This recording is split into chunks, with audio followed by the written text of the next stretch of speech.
Last station, Collins Street, faster again.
of my streaks appeared to be on the periphery. And for the first several days, I got the impression that this direction was predominant. Later on, it appeared that I don't think I could get that good a pattern, but that was my first impression for the first couple of days. The next question is, was there any apparent direction of propagation? And could you tell it was coming from one side to the other, or was it just a flash? Several times you did say from the left to the right or something like that. Tried to correlate it, but in my case, I couldn't really correlate a pattern out of it. Yeah, I would think that the time period in which we tried to report them streak by streak, flash by flash, was representative. And it was my feeling that it was generally random during that time period, and therefore generally random throughout the times that we were noticing them. No, I meant, could you detect that it was moving from one side to the other in general? Yes. It was moving in A specific Oh, and flash, a that's specific flash, yes, yes. But you could see it as a travel from one side to the other? Yes. You I really think we could. tried to report it that way, didn't we? Yes, you Yeah, did report it. and that's the way That's it what's was. puzzling is because it happens, it has to be very fast, you know. Isn't that question kind of redundant then? Don't believe you.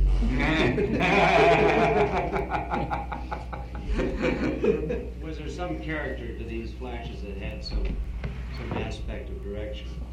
I mean, were they all the same rod shaped, or did they have a tail on them? Well, what I reported as a streak was simply that. Now, maybe the way we determined the direction subconsciously was that it was a ball of light moving in a direction, leaving a tail. But I can't say that for sure. All I reported was a streak, and I had the impression of it moving from one direction to the other. And I reported that direction, and I can't clarify it much more than that. Do you want to? Maybe while you're asking a question, if we just douse the lights, I think they can see this in the darkened room, but just try. The idea is to try to see whether this is what you saw or similar to it. I think you need the lights out there. Well, can you see anything? Yeah, except that's what it looked like, except it was traveling. In other words, it started out and it definitely progressed across You got the field of view. Direction of motion per individual. Was it that bright? Yeah, except you're not traveling. It was traveling. You saw it as a point that made a streak. I never did see two simultaneously either. Neither did I. Now you have two streaks on that. I never saw that. At one time you said you saw a semicolon shaped thing. So what? A semicolon shaped object. This was in the first report. Before the I never did. If I reported it, that's what I saw, but I don't remember it. Did you see anything that looked like this? All I can say is whatever was reported is what I saw. No, we discussed the various shapes prior to flight, and I concentrated pretty hard on trying to see the shapes, and I think as I reported, it was either a streak and just a rather simple streak, or it was a flash and rather a simple flash, nothing too exotic about it, and on a more rare one would be maybe just a pinpoint of light for an instant, rather than get the idea of a flash. So it would just be a pinpoint for a second and it would be gone. But that was more rare than the other two. By a flash, you mean a distributed sort of thing? Yeah, I meant like watching an explosion. Just a ball versus just a steady dot. Yes. Was it like this at all? Can you see that? No. Can you see this one? It's small. No? I see it. Can't see it. We're not getting any light. I don't think it's lighting. Oh, there was something just as you turned it there. Okay, I can see I that. mean, multiple, Well, this one. Okay, that to me would be the pinpoint that I'm describing. The eruption, or the nova as we call them, would be more of an explosion. Yeah. How about this? Yeah. Was there more dots than that? Well, you've got a very, very bright center and a diffused edge, I would say that the impression I had was you would have an area like that indicating a blow up, but the center wasn't predominantly that bright. But that's getting closer to what we would call, or what I would refer to as a nova or a flash. It's not as bright as what I call a nova, yeah. Ed, was your nova an explosion like this or a discrete bright flash? No, it was, what I called a nova was more of a blob that seemed to start with that and kind of expand. More diffused. Yeah, and more diffused as the time went on. But brighter than that? Brighter than that, yes. That's what I'd call a flash or a star. Here again, you've got too much contrast between the center and the diffused area there, though. That's some light. Also, your time frame that you're flashing, that's too long. It was faster than that. But am I right, Ed, from what you just said, that when you said flash, you really meant a star and not what Stu just described? I think I almost tended to use flash and star interchangeably. That's not true for you. No, when I flash, nova to me were essentially the same thing. The only distinction I make is the pinpoint versus an explosion. Okay, I think what Stu was calling a pinpoint was about what I'd call a star or a flash. And a nova, to me, was a much bigger, brighter thing. Okay, I got a couple of quick ones. First of all, the cabin lighting. Exactly, was it completely dark or were there some instrument lights still on? Absolutely dark. Absolutely dark. Okay. Wait a minute now. Well, yeah, there is. You're talking about the time period that we ran this quantitative report, right? Right. So, completely dark. Okay. And did you have your eyes closed most of the time, or were they open in the dark cabin? Mine was We had closed. both. Yeah, I had both. Even though we had the window shades on, when we roll around so the sun would hit some of the windows, there'd be some light seepage around, and we were aware of that ahead of time, so. During that time period, at least I made an attempt to keep my eyes closed, Yeah. open otherwise, and of course, we closed our eyes when Ed flipped his flashlight on. But generally speaking, eyes were open. No, mine was almost closed all the time. I was floating down the corner of the LEB, but I kept my eyes closed because I didn't know when we might roll into the sun, and I didn't want to pick up any light at all. Okay, the next question on the flashlight was when you shined it in your eyes, what was the approximate duration in each eye? About how many seconds? Well, I just kind of moved it across for 5 seconds or so. 5 or 6 seconds. It hurt. It was very bright. And next question on still your orientation in the LAB. You said you were looking toward plus X. Were you across? I was generally, you know how you have the three couches, and plus X is up. I was oriented this way with my head looking face up down in this corner. So your head was in the same direction as it would be if you were on the couch, it just rotated 90 Yes, degrees. Okay. that's it. And next question is, in almost every case, you did report that it was in one eye or the other. I believe there's one incident where you had both eyes. And my question is, it may be somewhat redundant, but were you absolutely certain that you could distinguish that it was one eye as opposed to? Yeah, I felt I was getting more in the left than the right for some reason. But in fact, you're all heavily biased towards the right on your reports. Really? Very heavily, like 3 or 4 to 1. You I had would have 12 sworn that I was biased to the left. You had 12 right and 6 left, and Al, you had 10 right, 4 left, and of the ones you reported, Stu, you had 6 right and 2 left, and the rest were either no reports or both eyes. It was all very heavily biased to the right eye. That's very surprising. No, well, you know. While we're talking about that, it seems to me that I would get a flash or a streak or whatever the phenomenon, whatever the shape was, simultaneous with somebody else reporting. That's exactly the next Yeah. question. We there were 3, from listening to the tapes, 3 events, and it occurred in cases where different pairs were involved, which were coincidences. Where, and I think in one case, Ed, you said flash, and then Al, you said simultaneous with him. I had a flash in the whole right eye. Now, my question would be, when it was simultaneous, was it after he began speaking, or was it in fact, was his words good enough for you to have been a mark on your flash? Well, certainly within a fraction of a second, I think it was simultaneous. Yeah, the couple of times it happened to me, it was his mark, or whoever's Right. mark it was good enough. Yeah, okay. Same here. And then the next question is, earlier, before the session, and when you were describing some of the subjective observations, you mentioned the halos that you'd seen, that you'd see a flash followed by And we finally got Stu to take his halo off and put it away.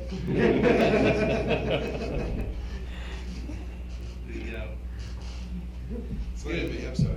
Well, okay. Now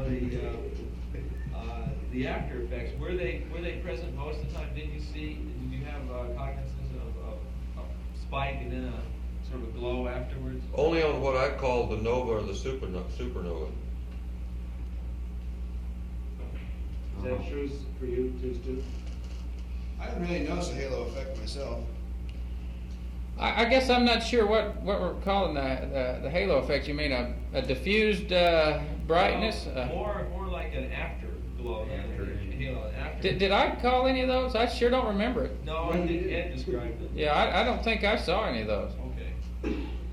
And the other question we had was, do you remember making any observations in lunar orbit? I know there were no formal periods, but any just informal? You know, I thought about that on the way back, and I was so tired that night that I really don't remember seeing any flashes, but I didn't look for any either. So I guess the question would be, I consciously did not see any, but I wouldn't take that as a data point. Okay, that's fine. And then the final question that I have is, after our formal session, that was at about 191 GET, you then had a sleep period later on. Do you remember whether you saw any during that sleep period closer in? It's significant whether you're inside the magnetopole Yeah. or not. I don't consciously recall, but I don't really recall that there was any night, except on the lunar surface, that I didn't, at some time or another, see some. You didn't see any on the lunar surface? I don't remember about the lunar surface. There was precious little sleep that night Sure, anyhow, sure. so. Okay, well, that's all the questions I had. We douse the lights for a minute. While you're dousing light, I have one additional question. Did you get the impression that light flashes could have been within the cabin or definitely within your eye? Definitely within the eye. Okay. I want to get some idea about orientation and length of the streets. Did you ever see anything that looked like this? No, No. I never did. You use the terminology of 6 o'clock or hours of the clock. Does that mean to you, when you say 6 o'clock to the center, about how long a streak is that? That's a hard question to answer. If you were visualizing something about, about the arm's length away from you, how long would you say your longest streak was? That long? You see my fingers? I'll show it on Let me describe it a different way. All right. It appeared to me that the things, I would say, were 3 or 4 inches away from my plane, whatever that means, and were a couple of inches long. Tell us what it That means. makes sense. And a couple inches long, and 3 or 4 inches in front of you, it looked like this. Too long for me. There were 2 of them, I guess. See that one up above? The one up above looks better. Okay, how about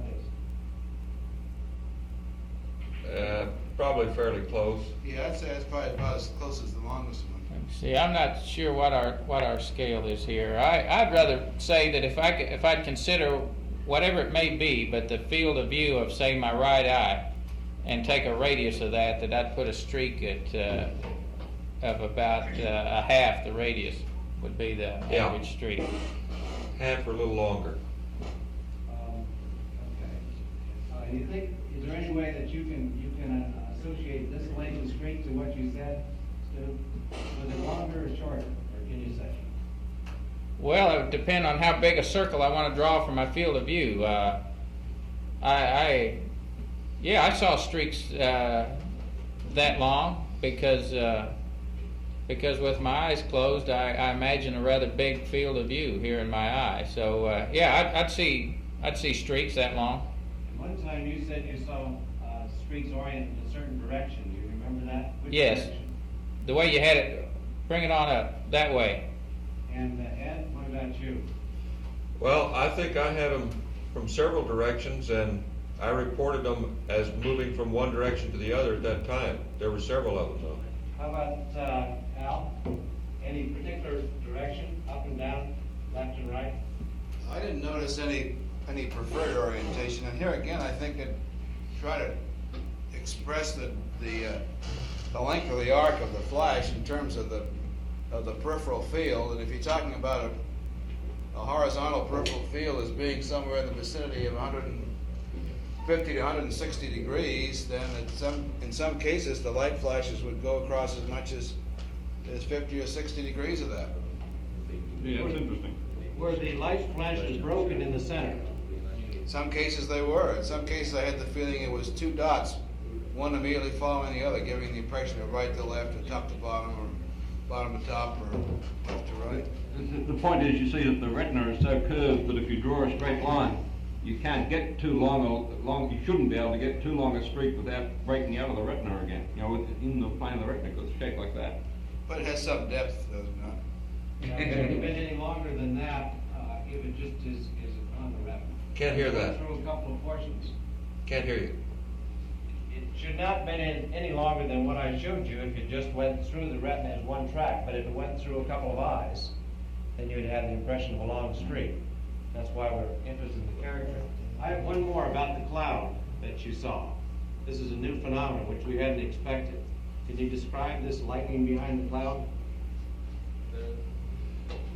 I think it occurred, I reported it a couple of times, and it appeared, as I recall, to be down low on one eye or the other, and it was just a diffuse lighting. Any color? White, silver. If you were out in the country and looking at the horizon and there was lightning behind a cloud, was it like that? Except generally if you do that, you can see a streak behind the cloud. There was no streak, it was just a diffuse lighting. Simulator when they get out. We have a little gizmo that will simulate that sort of phosphene when you get out of quarantine. Maybe have a look at it. One last attempt to try to do the cloud here. You douse the lights a minute. Good show. It's still wet. Was it anything like that? I didn't see it. It's pretty dim cloud, right? They have not darkened that, but I still don't see it. I haven't seen anything on it yet. Okay, well, forget it. Okay. But what you're trying to describe is just what we used to call heat lightning as Yeah. a Yeah. kid. Yeah, this is a general diffuse light. Yeah. You didn't see the relief of the cloud, did you? No, not necessarily, no. It's just a blob of light. The one final question, we did voice up to you a question about whether you noticed any other sensations besides flashes, which was the reason for asking that was that if it was, did you feel any tingling or find yourself twitching or hear anything? The reason for that is that if it is an interaction back in the brain, then your other senses are just about as sensitive as your visual sense, and maybe you should feel something, but you never noticed that. Didn't notice it. Didn't notice any sensation. There's two things to think about. Did you notice your thumb itching or your lips twitching? In particular. In particular. No? Never look for it either. Well, it's, these are suggestive questions, and the fact that you say no is significant. You can press on with different parts of the anatomy, you might get a yes, but it doesn't have anything to do with Well, those are rays. the two biggest cross sections for. If there's something significant about your thumbs or your lips, maybe you should warn people to look for that, because I don't know, unless it's going to be so obvious that you would. Are you saying you itch all over? Well, sometimes you might think you should be, feel very comfortable. Okay, we're in. Thanks very much. So, I think I said to Ed yesterday that you really did provide an enormously improved amount of data on this phenomenon that we've had in any previous flights. It's great. Well, I would add this, that I think that's the way you really have to go, is to take a definite period, set it aside to do it, because otherwise it's so random and so many other things going through your mind that it's the only way you get anything quantitative about it. However, you did a remarkable job of concentrating on that length of time. Do you feel that was being unreasonable to ask you to do that without you going to sleep or something like that? It's a pretty boring thing to do, just sitting there lying watching it. Do you think we should be, that in planning for doing this sort of thing on future missions, that we shouldn't try and do much more than we tried to get you to do, because it's just too much just to sit there lying there trying to concentrate for that length of Well, time? if you can find a time period during the flight when the crews don't have anything else to do, I think it's reasonable to suggest that, yeah. Uh-huh. I don't think I would do it before a sleep period or when they're tired or they'll go to sleep on you. Yeah, and I think along that line, Phil, by the time if you talk a little bit pre-flight like we did, and then the phenomena is there, because your first sleep period, or the first time you get the spacecraft dark and close your eyes, you're going to see flashes, and so then that sort of sparks your curiosity a little more, and then when they say let's settle down and count them, well, I think you're agreeable to it. Fine. Okay. Hey, one other comment on that, and I'm not even sure that it's related, but I really think that this is just a general impression, that if I would look at say the glow of the wristwatch or something like that, and then close my eyes again, I'd almost always see a flash. And I tried then to correlate looking at, say, a crack through the window shade, or looking at my watch or something, and then closing my eyes, and I really came to the impression that the two may have been correlated, but I never really looked at it enough to say that for sure. But I think there was a correlation between seeing a light of something like this and then closing your eyes, and pretty soon you'd pick up that flash. That's an important observation. If the action is directly in the bipolar or the retina cells, the outer segment, you might expect it to behave the way electrical phosphines do, rather than just from light, which takes dark adaptation. What do you think about that, Ed? I'm not quite sure what your point is. I was going to make the comment that with respect to the flashes, putting the flashlight in my eyes did not seem to destroy my dark adaptation. Now, what that means, I don't know. Did you do like that? Yep. That slow? Or that fast? Yep, for some time. You certainly wiped out some of the nerves. I wiped out something. Wiped it all out. I'm not sure that's true, Chuck. How long did you do it? You should wipe it all out. A couple of minutes, minute, A minute, back and forth like this. About 5 seconds per track. something like that. Yeah. Hey, now I know what during you're saying though is that the reason you think you didn't knock it all out is because you could still see the flashes? Is that what you're saying? Well, the cockpit looked different. Remember, I was doing this eyes open.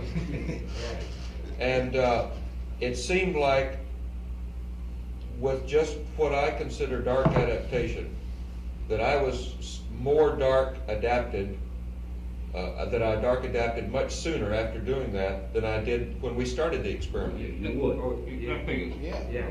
Sure. Yeah, that you would do. Because you wipe out the cones less with that, just with the flashlight, you do with the tungsten light or something else.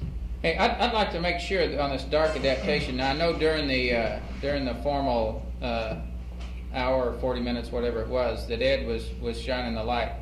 But I don't know whether you picked it up on air to ground or not. But I had done that prior to that during one of the sleep periods, and there's just, you do not have to be dark adapted to see these beauties. Yeah, I think that's a conclusion drawn from what Ed's saying. That's a very significant data point, because it almost certainly proves that it's not a real light in your eye, generated in your eye. It's actually an interaction. So. Yeah, but why did it take us so long when we started the experiment before we saw anything? It was quite a while, and yet when I wiped the light across my eyes within 30 or 40 seconds, there they were again. 17 minutes.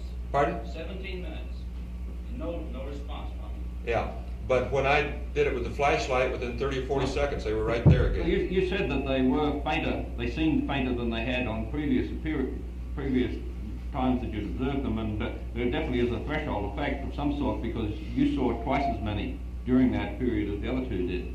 And I think maybe it's just, my guess was when you didn't see them and then you started to see them regularly, was that it was just that they were fainter, they seemed fainter than you expected, and so it took you a while to sort of get your attention down to fainter ones than what you were looking for. Well, that may be the case, except they did indeed appear fainter in the beginning. And it wasn't a matter of looking for fainter objects, they were brighter after a while. Question for you, Al? And they didn't diminish in brightness when I did the flashlight across my eyes. They were still just as bright 30 seconds later as they had been before I used the flashlight. And that's why I'm questioning the dark adaptation bit. Either I didn't wipe the dark adaptation out, or there is something related to dark adaptation that influences the phenomenon. I don't understand it. Doesn't make sense. That doggone time period that we did it, and the few flashes we saw was very surprising to me. And we talked about this and we commented on it at the time. Boy, it seemed like you'd wake up during a sleep period, and They were all over the place. now here again, maybe I'd lose track of time. You're laying there in the dark cabin, and maybe it was longer than what I thought, but it just seemed like that. There's abundance of flashes, and I was amazed when it took 17 minutes to see a flash. I thought any time that you wanted to close your eyes, you were going to and concentrate on it, you were going to see these things. That's why I suggest that you really ought to set a time period aside, because it is such a random function as far as I'm concerned, that to try to do it on a non-quantitative basis is awfully tough. Yep. Plus the fact that I think that each individual is going to report at different levels of activity too. I had the feeling there was maybe some little faint things that I would sort of see that I didn't want to talk about because I couldn't define them as a flash. Yeah, I had those too. So, I think also it's a good idea to do it this way, because your subjective impression is not necessarily right. Like you felt that you saw more of them in your left eye than your right, and that wasn't true. That was wrong, apparently. So we need to get the data real time. When you go to sleep at night, do you see any of these things? Most people do see something as they're going to sleep in a darkened room. They can't get to sleep right away, down here. I think everybody does. Certain, I don't know. Yeah, you got lights blinking around, in your eyes if you get in a real dark room occasionally. But maybe it's because we'd never really concentrated on looking for this particular type of phenomenon. These phenomena that you saw were different from the ones that you see once in a while. Oh, Certainly definitely. a lot more frequent. Yeah. No question about that. How about in brightness? About what? Brightness. It's hard to say. Yeah. I guess I'll make a note to see if I see any of those, from here on.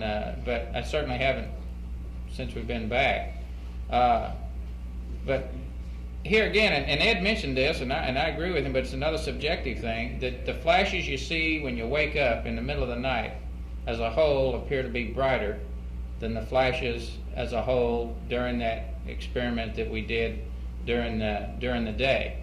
And I'm like Al, I was a little reluctant to call anything except a very positive flash during that time frame. I wanted to make really sure that was indeed a mark at the time that I called it. But those that you saw during the middle of the night appeared to be brighter, and like I say, appeared to be more of them. But here again, you may lay there for an hour and you think it's 5-10 minutes or something. I don't know. Maybe you lose track of the time, but it's a subjective thing. Ed saw one blue flash. Did anyone else see color? No. Wait a minute. Now that wasn't blue. It was a silver, a blue-white sort Like of a thing. blue diamond, you said. Like a blue diamond. Was that the brightest that you saw? I don't recall it was the brightest. No. Has anybody been hit in the head and seen stars? Yeah. You have? Yeah. Were these anything like that? I think I'm more concentrating on the pain. When you go to bed tonight, if you in a dark room, if you just knuckle your eyeballs, you should see flashes, and it might be worth trying that to see whether they look like the same sort Yeah, of. we cry a lot in here. Okay. No, I'll say, you know, if you can get the next crews interested, Phil, you know, it makes a great topic of conversation, and, you know, during the flight, you got nothing else to talk about, you can talk about light flashes, so, you know, I think if you get the crew's curiosity aroused, why, it's a good deal. Well, I think the interest, the pressure on the subject which is built up is such that there will be some formal experiment on 15 is probably the way to go. Okay. Thanks very much. Thank you. Now, we'll keep back in touch with you and let you know what we're gonna do with this other thing and what we're gonna do, how the things are coming time-wise for the end of the business too. For the what, Chuck? For the tolling, you know what the date is, you know what the time is now? 07:31 on Saturday, Oh. So the release time, you mean? yeah. Work on springing us early, Chuck. Somebody said that 21 days ended up on Saturday morning, yeah. Yeah. Oh, we've been led to believe otherwise, Chuck. In the debriefing plan, it says 0800 the 26th on Friday. Deke says we get out Friday morning. Yeah, he called yesterday. Yeah, he called me last night. He says, "How the hell did we ever get this number here?" I said, "I don't know where you got that number." Well, the radiation people are here. We're talking about release and all that kind of business. Can we get a hack on when they're going to get total body counts?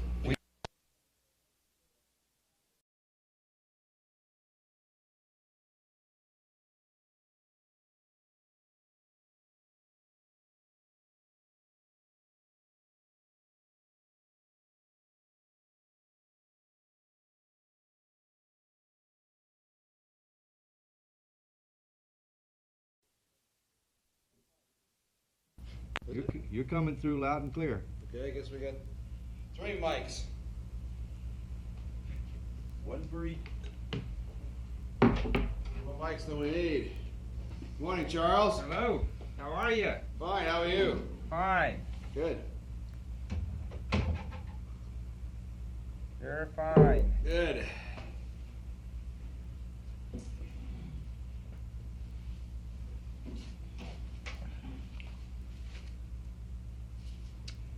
Yeah, we tried to go through this, you know, your debrief last night, the printed one, you know, all the stuff that you guys did on tape, your tech debrief, to get those so that we try and not repeat, you know, only amplify stuff.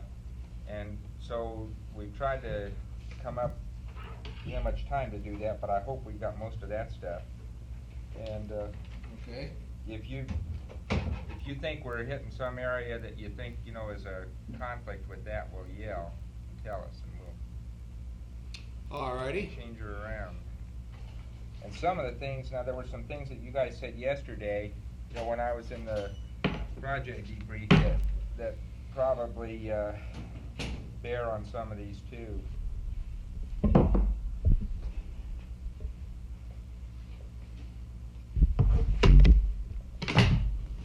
Good morning. Good morning, Ed.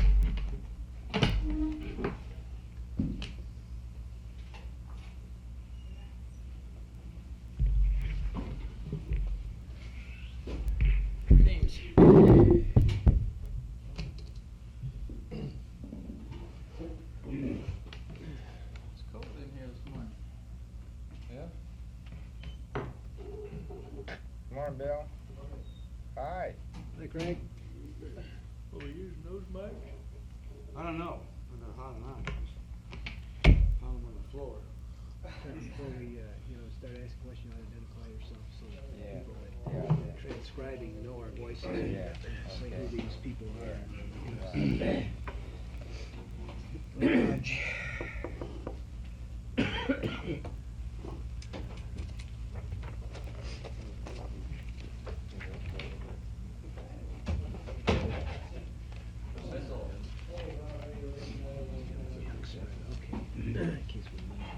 Somebody know about sources of calcium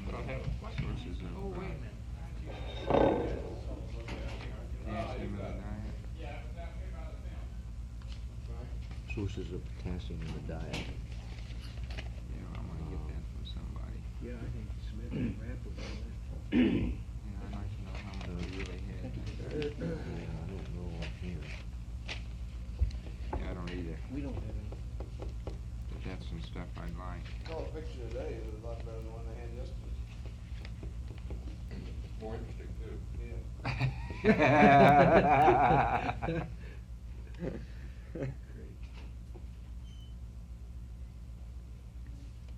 Sorry about that. Camera on the door of the. Okay, Yeah. I got some things, here that I thought I'd. We will say a couple of things about. I was thinking about the medical requirements as a first thing. Another one, the audit.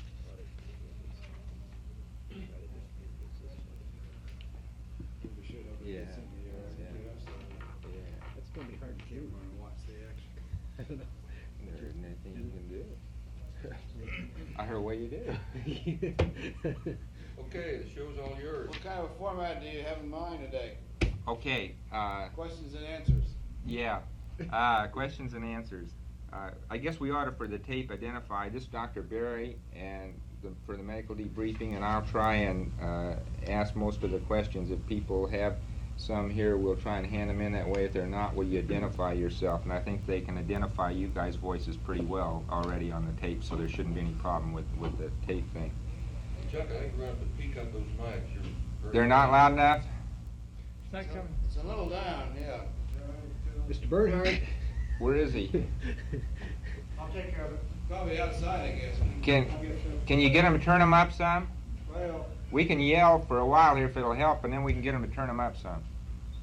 give us a test count. You just speak up loud. 1, One, 2, two. 3, 4, 5, 5, 4, 3, 2, 1. I think it's coming out of those.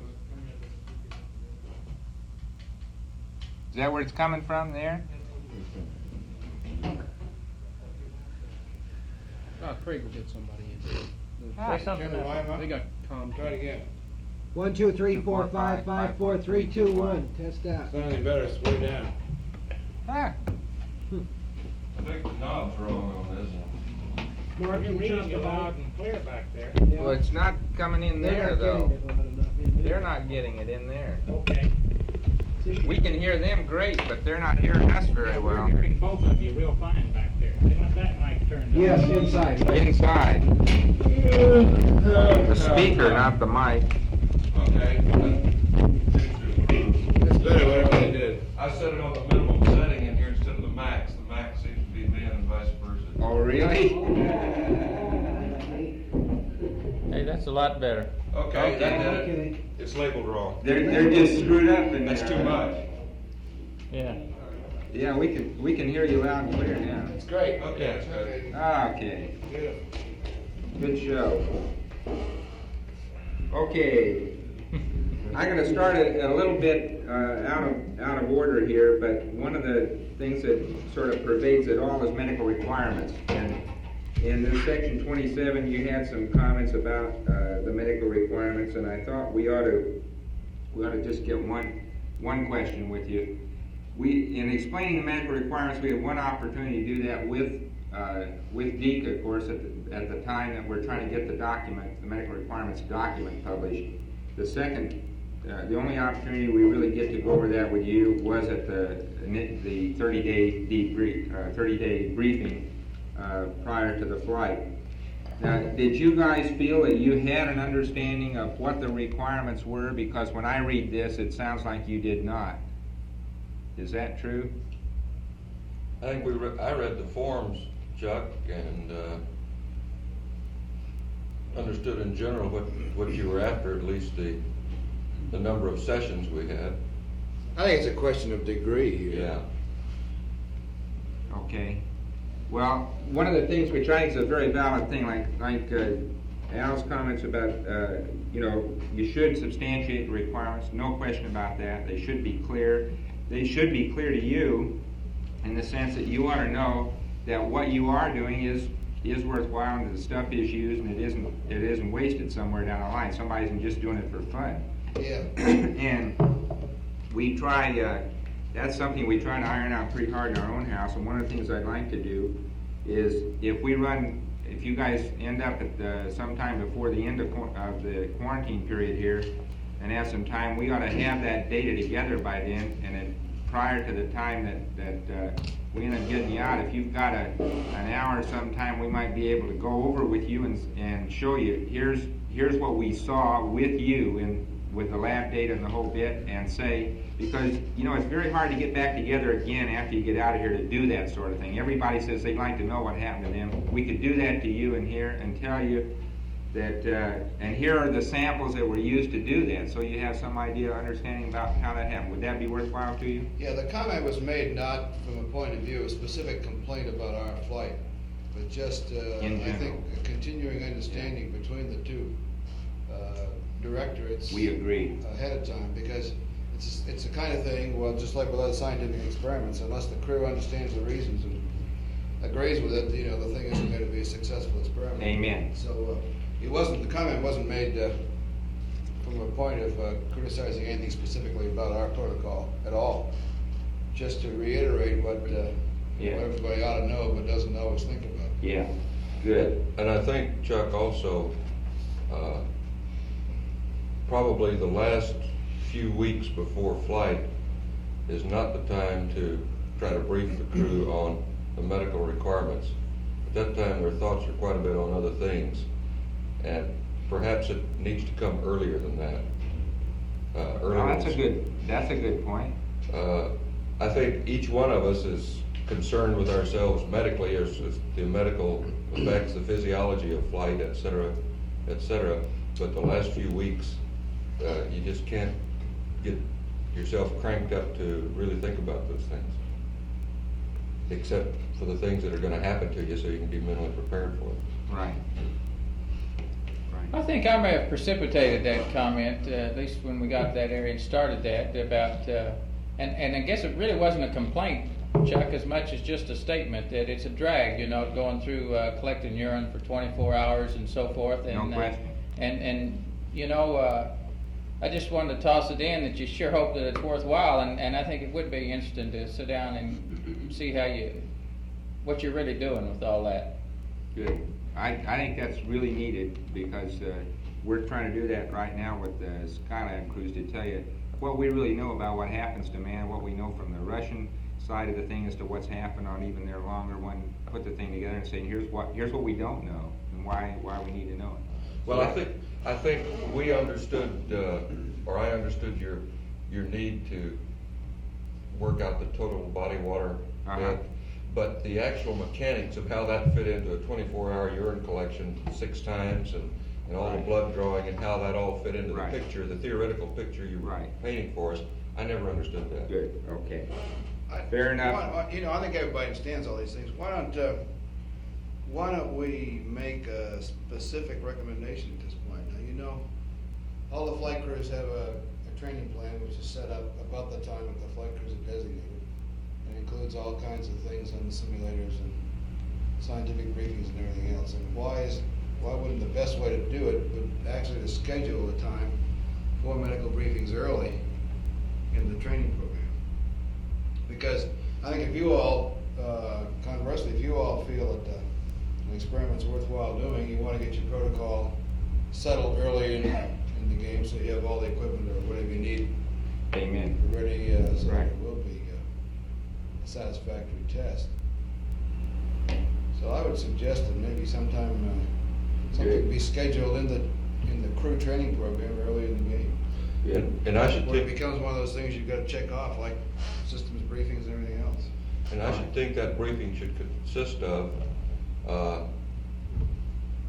bit of the theoretical thing you're trying to do, followed by the mechanics and the protocol. Of what that means to you. Yeah, that's right. The mechanics of how you go about doing it, and the number of punctures, and where you're going to do it, and how many urine samples, and this sort of thing. Great. Just so the guys understand. Great. Okay, will do. I think that's great. I'd like to go back and pick up one then on the exercise area. You mentioned this in the debrief, and you mentioned it again in the yesterday. But can you give me some idea? Now, you said you missed, as I remember the debriefing statements here, you commented that you missed one day on the way out and one day on the way back. And can you say what you did in time, what the exercise consisted of, what you did roughly in time? I know you won't know to the minute or second or anything, but as roughly as you can. And then if you have any idea, did you try and judge what you did as far as, did you try and get a heart rate increase, or did you try and judge your exercise level in any way? And this is particularly important for us in trying to separate out the effects that are different between the two of you who are on the surface versus Stu, who was in the spacecraft all the time. So we want to get that straight if we can. Could you just sort of brief the exercise as to the way you did it? Maybe each of you have to do it because you probably did it differently. Well, what we were shooting for was about a 10-minute period per day, exclusive of the 2 days of lunar surface activity for the two of us. And Stu was going to try to get about a 10-minute period per day for including those days. The method of exercise during the 10-minute period was to use this exergym device, which we have, and to operate that in such a fashion that the old, what they call the big four, where you start out with your legs and your feet in two loops and your hands controlling the friction device from a crouch position to a full stretch out, and do that several times. Then hold the fixed loops and use the legs on the movable loops, and then hold the fixed loop with the toes and use the biceps on the movable loops. That's the general pattern that we tried to follow, but we didn't make all of those time periods. We missed the first day out because of, well, we didn't have it scheduled the first day out. Well, it was in the flight plan, but we hadn't, I don't think anybody's gonna exercise the first day anyways. No. Yeah. In fact, it should never have been in the flight plan to exercise the first day. Pretty hard to get that in that first day. I don't see We how had you the problem do with it. the docking probe, so that puts behind. You don't really need it in that first day anyway. Pardon? You don't really need it in that first day. Is the truth or no? Well, in retrospect, I think that it would probably have alleviated some of the sore back muscles that first day if we'd gone ahead and done it. In my case, anyhow. It was kind of like one of those things where they said, okay, you want to exercise, we put it in the flight plan. I said, yeah, we got to have it in the flight plan, we won't do it. Where are we going to put it? I said, put it in before lunch every day, before the mid-meal every day, and that's how it got in there. Okay. Now you said exergym, or is it the exergenie? Exergym, I think. Exergym's a trade name. Yeah, Yeah. they're both similar devices. It's the same thing. It's the friction one. Yeah. Okay. Yeah. Okay. And so 10 minutes a day is what you had programmed for the thing. And did you have any? Did you feel that you really got a fair amount? Did you get up any increase in breathing rate or heart rate that you were aware of when you did it? Yeah, we didn't do it quantitatively, but certainly. Yeah. I always tried to stop short of cracking a sweat. It's just not desirable to get all sweaty in the spacecraft. And I felt like I was pulling it somewhere around 10 to 15 minutes. I could feel the heart rate going up and the breathing going up, but I would never do it to the point of a sweat. And it's not a vigorous exercise, it's more of it's a tension exercise. Right. We put enough load on it where it was a hard pull, but a slow pull. Okay, Stu, did yours go about that same way then for the whole time, even when you were No, alone? I'd like to just summarize exercise. In my case,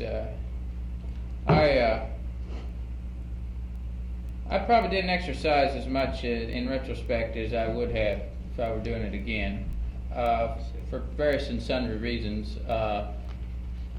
One is, you don't feel a need for the exercise. You just got to say, well, I'm gonna go do this. And there were a couple of times that we got out the, it says exercise period, so we got out the exerciser and Alan would have at it and I'd be doing something, or I'd say, well, I'll put it over here and I'll get to it in a minute. And then I know on one occasion, several hours later, I finally got around to getting it and doing some exercise on it. I'd say probably 5 to 10 minutes was the length of time.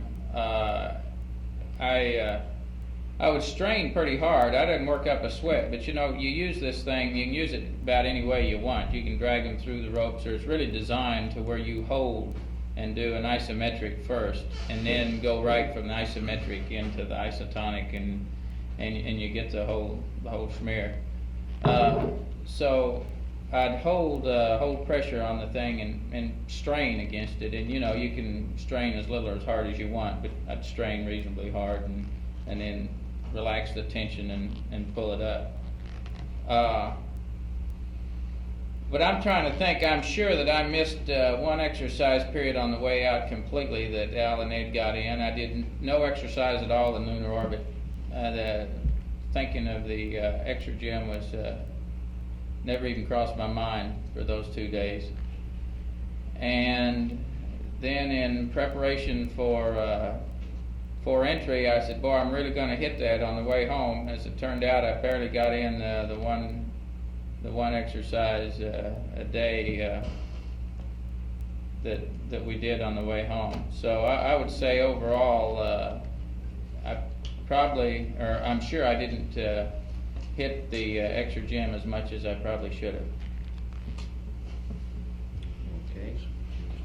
I don't know how, from my point of view at least, how you, in a case like this, where you're trying to correlate the relationship of the exercise that Ed and I did, for example, and its benefits or lack thereof with respect to the lunar surface period, which was over 30 hours.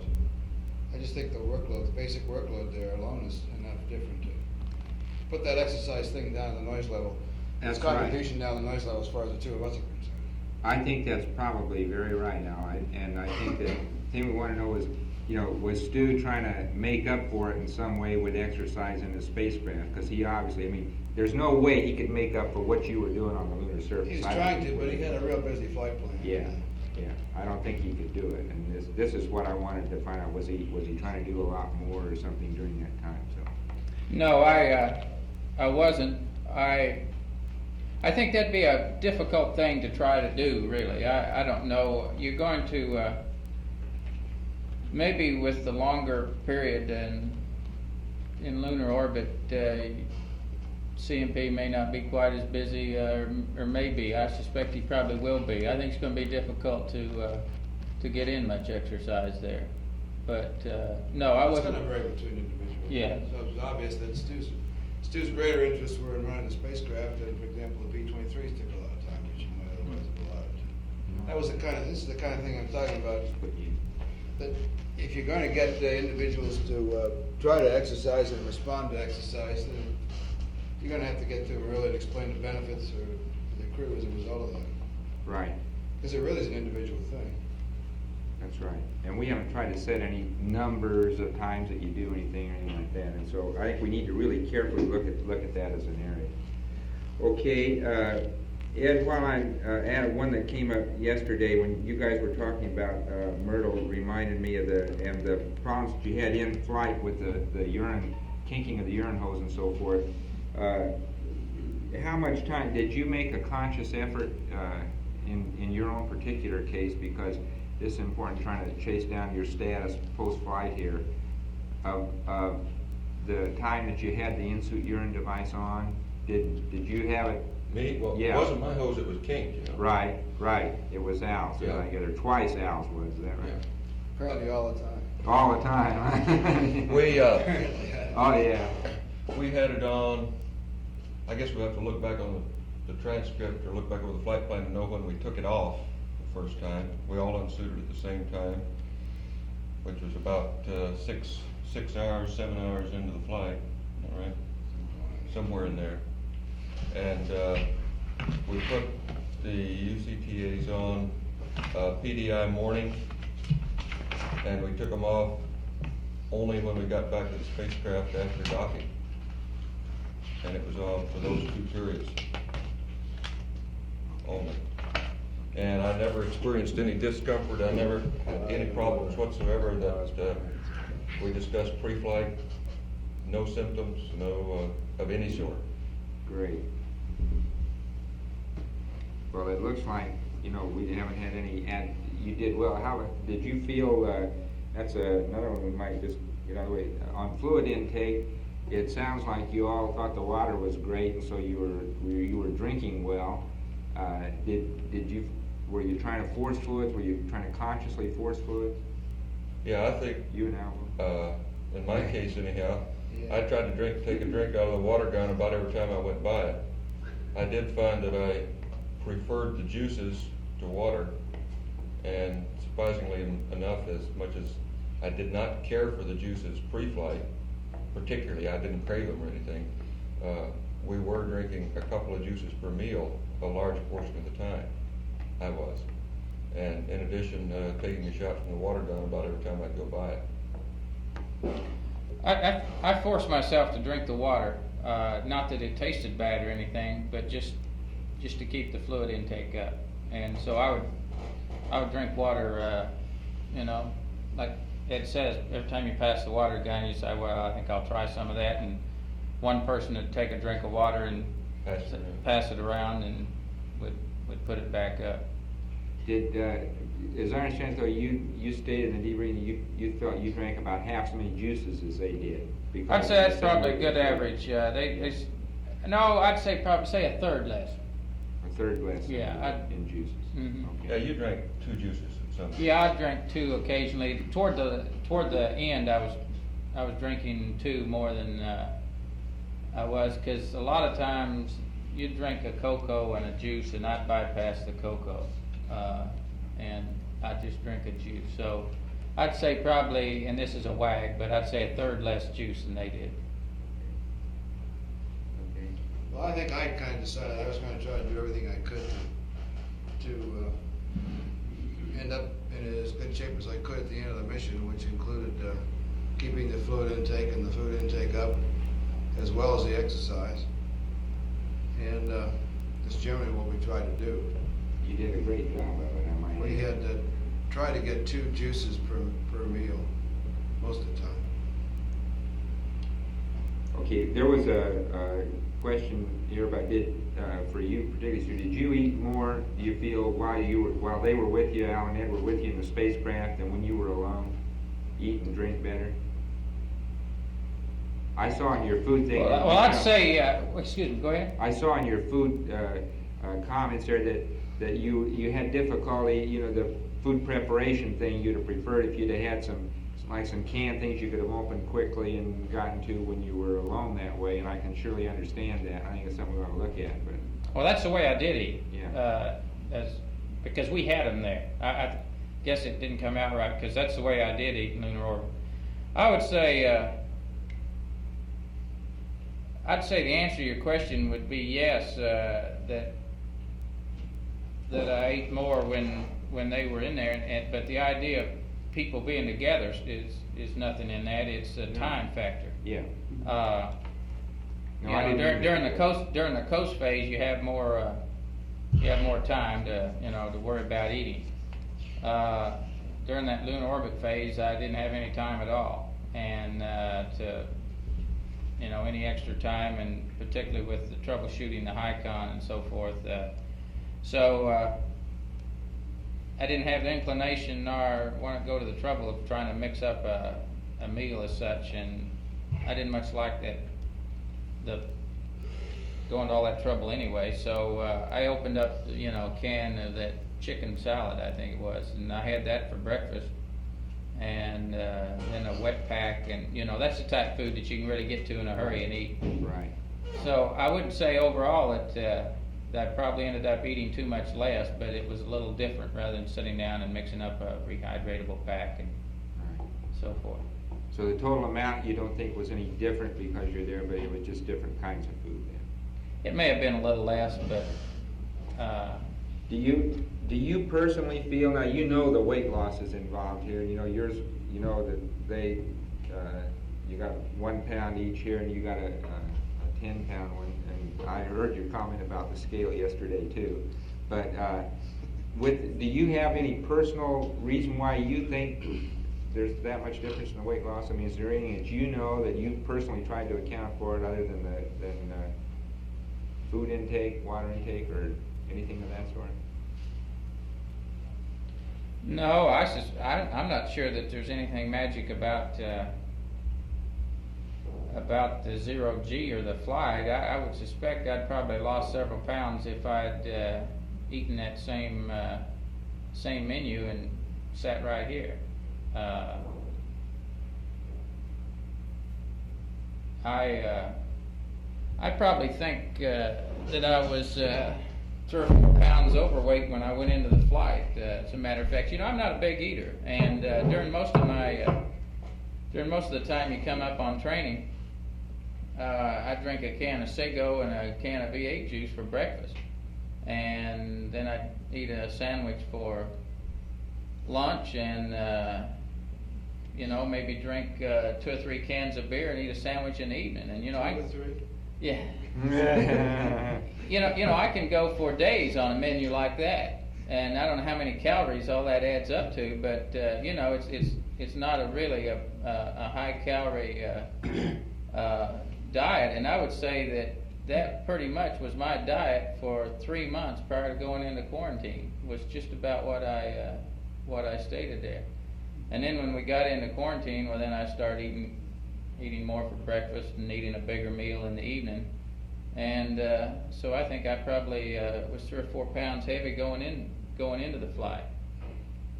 And so I think the weight loss may be overplayed a little bit, because I think I had a few extra pounds, and then plus I don't think that maybe we picked the right weight up on the rolling scales.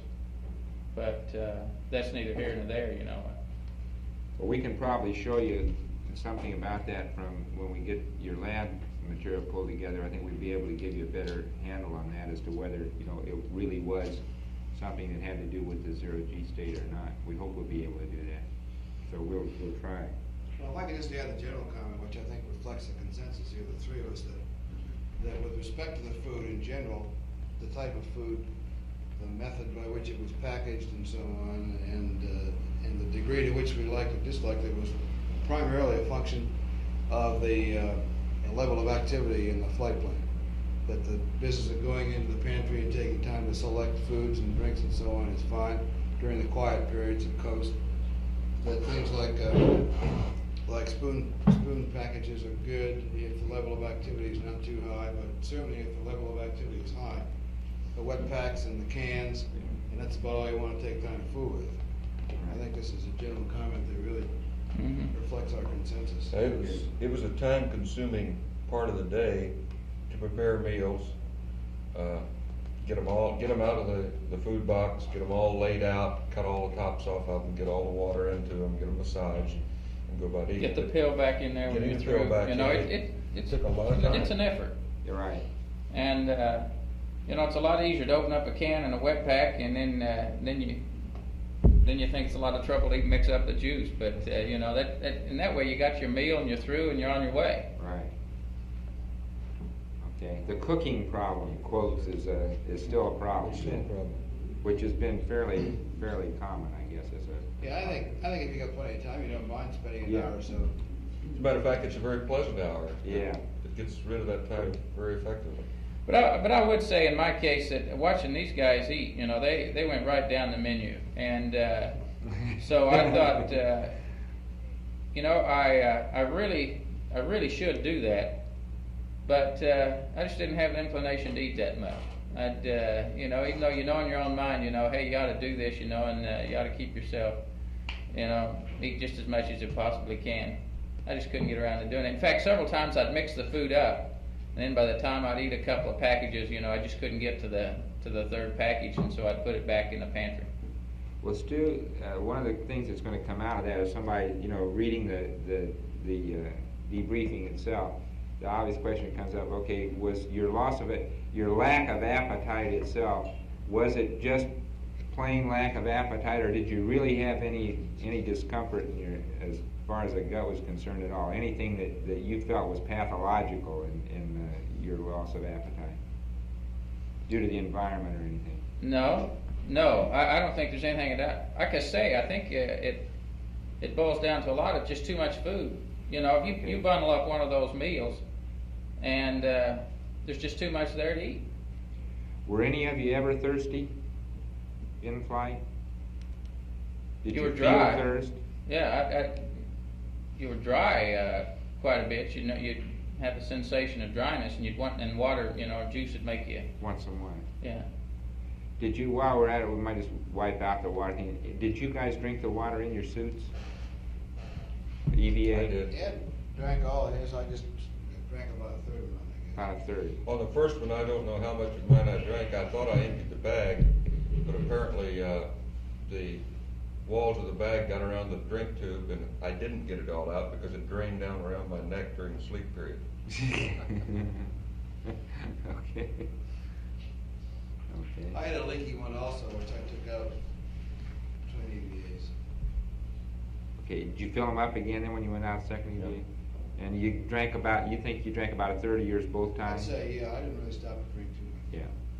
Yeah. And I drank on mine the second EVA, and I can't remember whether I drank it all or not. If I didn't, there may be some still in it. Okay. Fine. Hey, one other comment on while we're on that eating, before I forget it. We ran completely out of these bite-sized packages, and to me that was the best thing we had. These little, turkey sandwiches, cheese sandwiches, and that sort of thing. Because that was a no-sweat operation. You just clip that off in a can of juice, and you could go at it. So I really liked those, and I eat all those generally that I could get my hands on, and we ran out of those. Well, we ran out of most everything else too. I mean, we just about ate. No, not really. I had all kinds of food. If I may make a comment, if you don't mind, about his eating and drinking habits. This flight plan is really something that he worked on and developed for the flight. It's a busy flight plan. It's a full one. And it was my impression that he was more interested in being sure that the flight plan was done properly than eating. Oh, yeah. I think that affected it to a Sure. great degree, which again gets back to the level of activity versus the, if you guys can get a little, for example, those drink bags, get a little diaphragm on the end, just stick over a needle and pump the water in that way, and shake it up, pull the plug out and drink it out of the same deal. That would be a lot easier for those drinks. I mean, for the juices and things, you mean? All the cutting.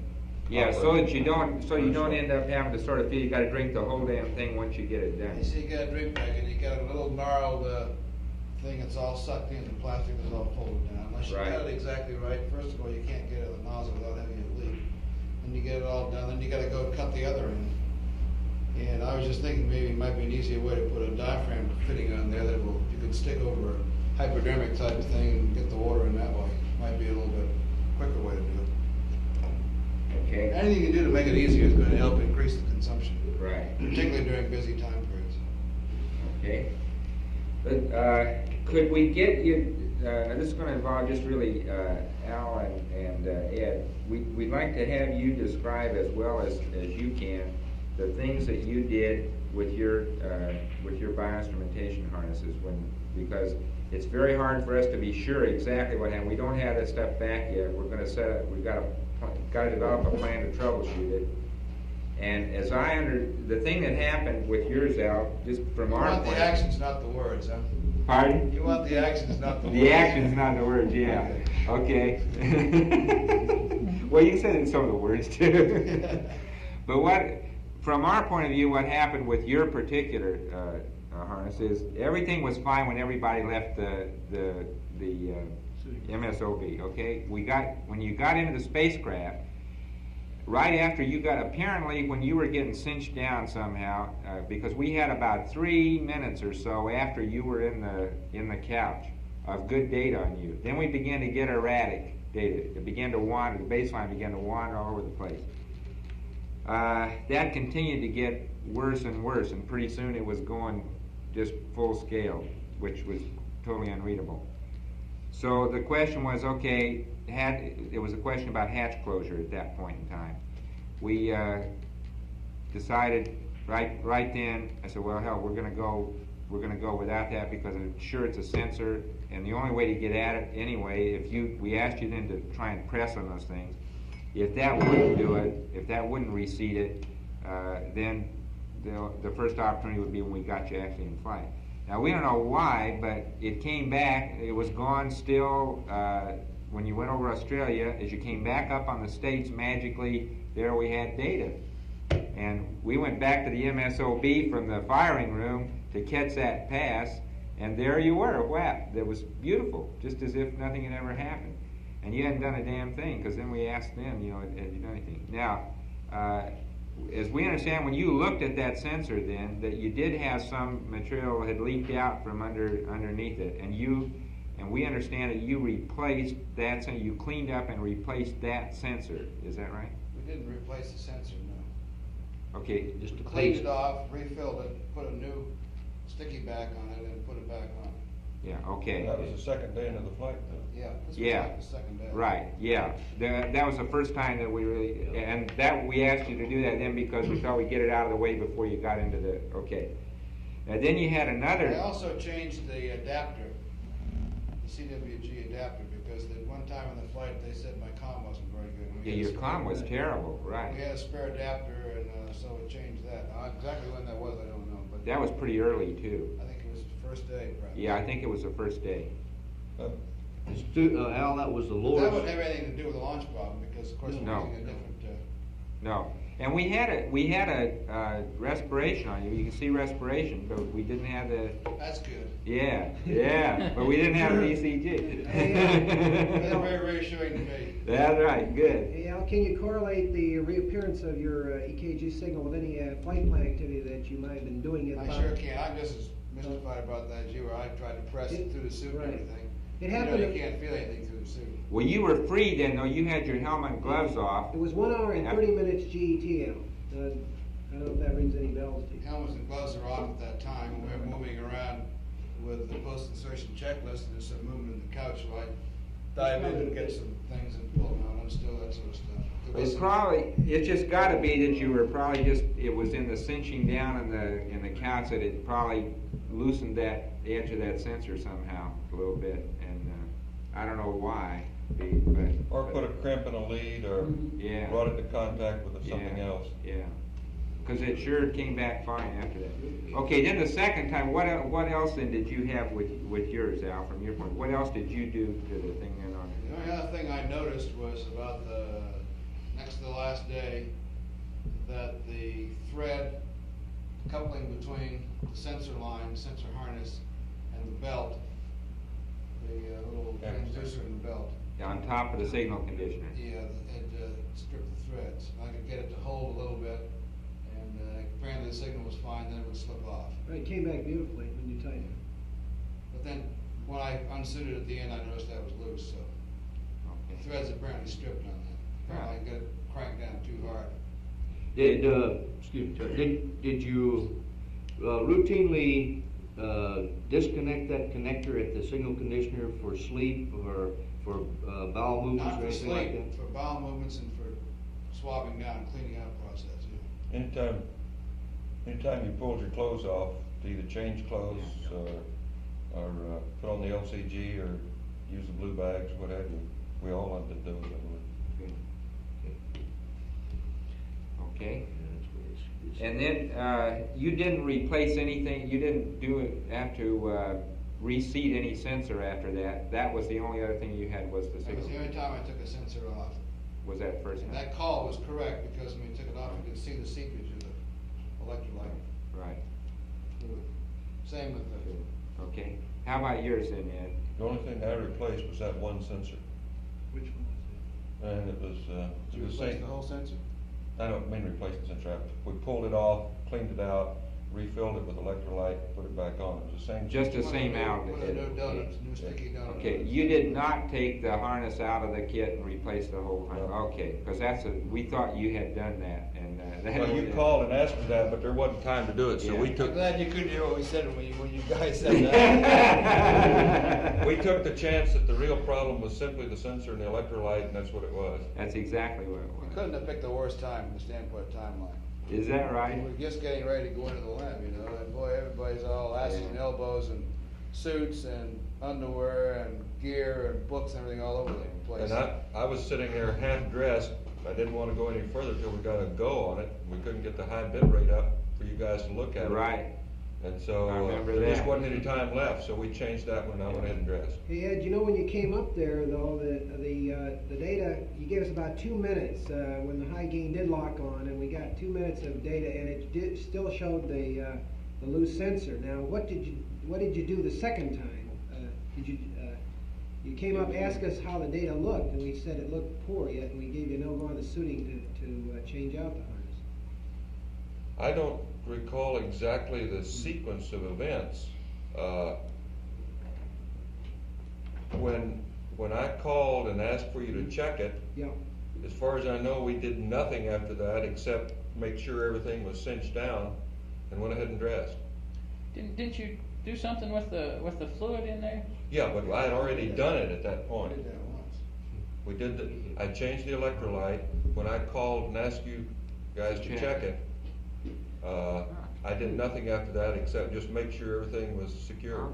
Yeah, because you see, the first time you called, the data was poor, and that was the basis for the call to change out the whole harness, because we said, well, it wasn't that sensor, and we didn't have time to talk to you because LOS was coming up, so we said, go ahead and change out the whole thing. But whatever you did, they subsequently corrected it because it came back beautifully, so we assumed you would just change out the whole harness. Sprinkle a little holy water on it. Yeah. Yeah. See, now that you mention it, you know, I just can't remember precisely when we changed it, but I'm thinking that it was already changed at that point. Okay.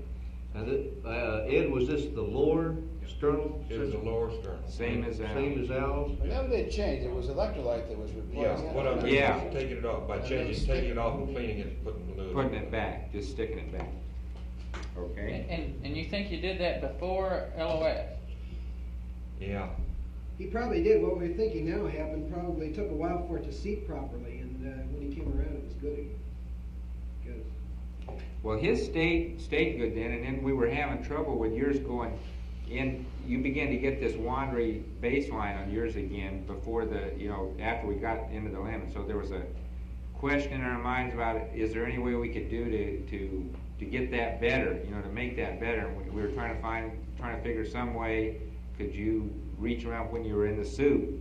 Is there any way you could get at that thing if you took, like, after the EVA, if you ended up taking the helmet off? Could you get down into the suit here? You really have to have the upper torso garment, the upper part of the torso garment clear of the body in order to be able to feel that. In order to even There's feel no it. way you can definitely tell, even if the other guy goes through the back zipper and around in front. That, we tried that on the ground to see if you really, could do that, and that's pretty hard to do, we found out. The most you can do is press And on it. after all that time quarantine, that's pretty dangerous too. Yeah.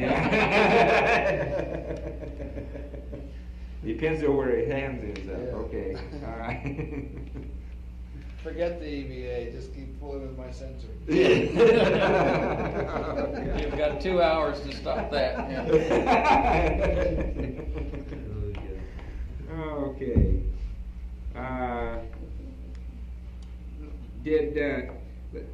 The thing we got from the sleep, and which I think is fairly well covered. If you have anything to add to that, we'd like you to. But what we got out of it is that all of you pretty well never really had a solid long sleep period. That it was broken, and it was things like a couple of hours at a time or something.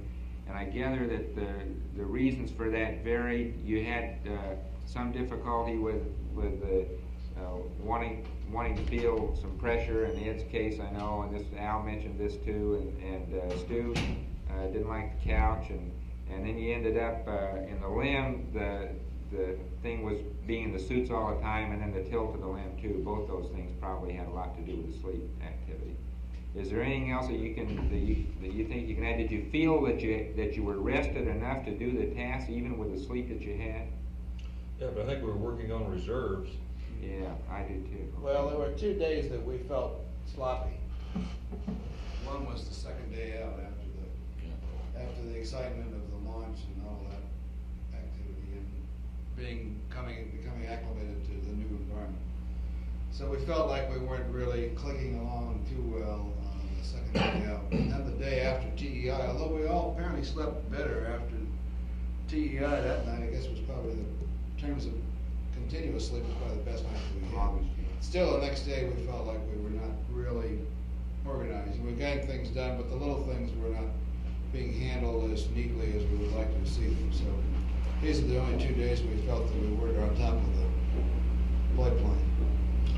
I think, Chuck, I feel that for no longer than we work for 9 days, that you can get along on a fairly small amount of sleep, and just your reserves and your discipline and everything else makes you do the job properly. But in my case, I felt very strongly that I was on reserves, that physically I was going downhill, and it was of some concern to me that I wasn't getting enough sleep. I knew I wasn't getting enough sleep, and yet I felt fairly wide awake and alert on most of the days, except the 2 days Al was talking about. But sleeping to me was a very insecure experience. Now, how do you mean insecure? You mean because of this wanting something? Yeah, wanting to feel like you, the best I can say, feel like you were in a bed. Yeah. Wanting to feel some pressure or to be lying on something. It was a pleasant. Could you turn the tape recorder on? I still, I knew we'd get back to that. It was really a pleasant experience to be in 0G during the daytime, I thought. It wasn't quite so pleasant an experience at night.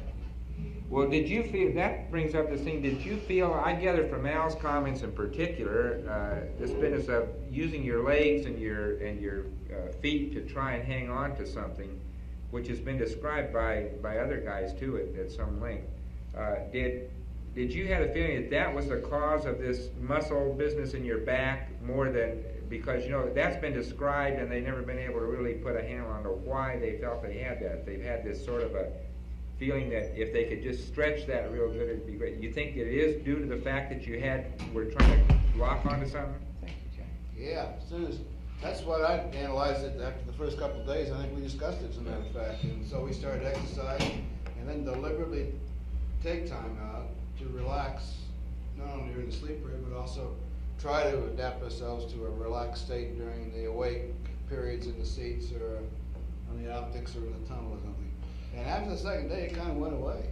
yeah, that small of the back problem was gone after a couple of days. Wow. And in fact, I was kind of surprised at that. Woke up that first morning, and my back had bothered me during the night, and I didn't realize that Al and Ed's back was bothering them at that time too. And I said, I really didn't get that much sleep, but this sounds crazy as all hell, because I can lay on that big fine king-size bed at the house, and if I get a lot of sleep, if I lay there for say 10 or 11 hours, why the small of my back bothers me. Sure. And I said to these guys, I said, hey, this is crazy. I didn't sleep that much last night, but my back feels just like I'd got about 11 hours sleep.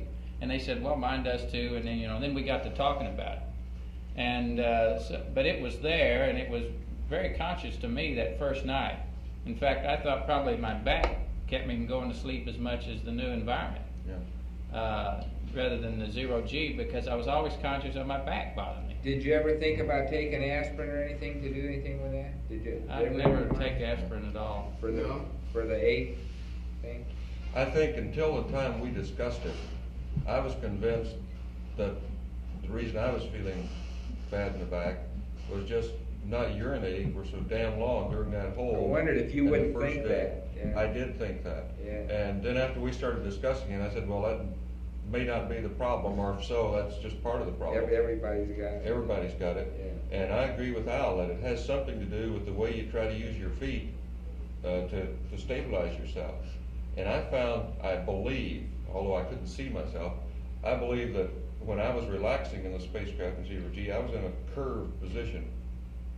And it felt good to throw the shoulders back and straighten out, or to take the exergem and get some tension on those back muscles. Well, you tend to assume it's sort of like a fetal position. If you just totally relax, your legs will tend to float up and come up in a sort of a semi-seated, and your hands would tend to float out about like this, and your back tends to bend some, so it tends to assume that kind of a position. If you just let all your muscles go, so you don't have any muscle pulled on. Oh, I tell you, one of the good things for that back too is just exactly that position. Just get yourself up like this. That's right. And I know that first night when my back was bothering me, I tried to sleep a good bit. I'd reach down and grab a hold of my booties, and I would lay there like that with pulling some pressure on my legs, and it would really help that small of your back. I found both things, either straighten it out to put some tension on the back muscles, or as Stu says, double on out and pull the other way. How about when you got back onto the carrier now and you got into a bed then for the first time back on in a 1G environment? Did you have any feeling? Did you have the feeling that you were real heavy, that you were sinking into the bed? Did you have that when you were on a table or anything, on the X-ray table or anything of that sort?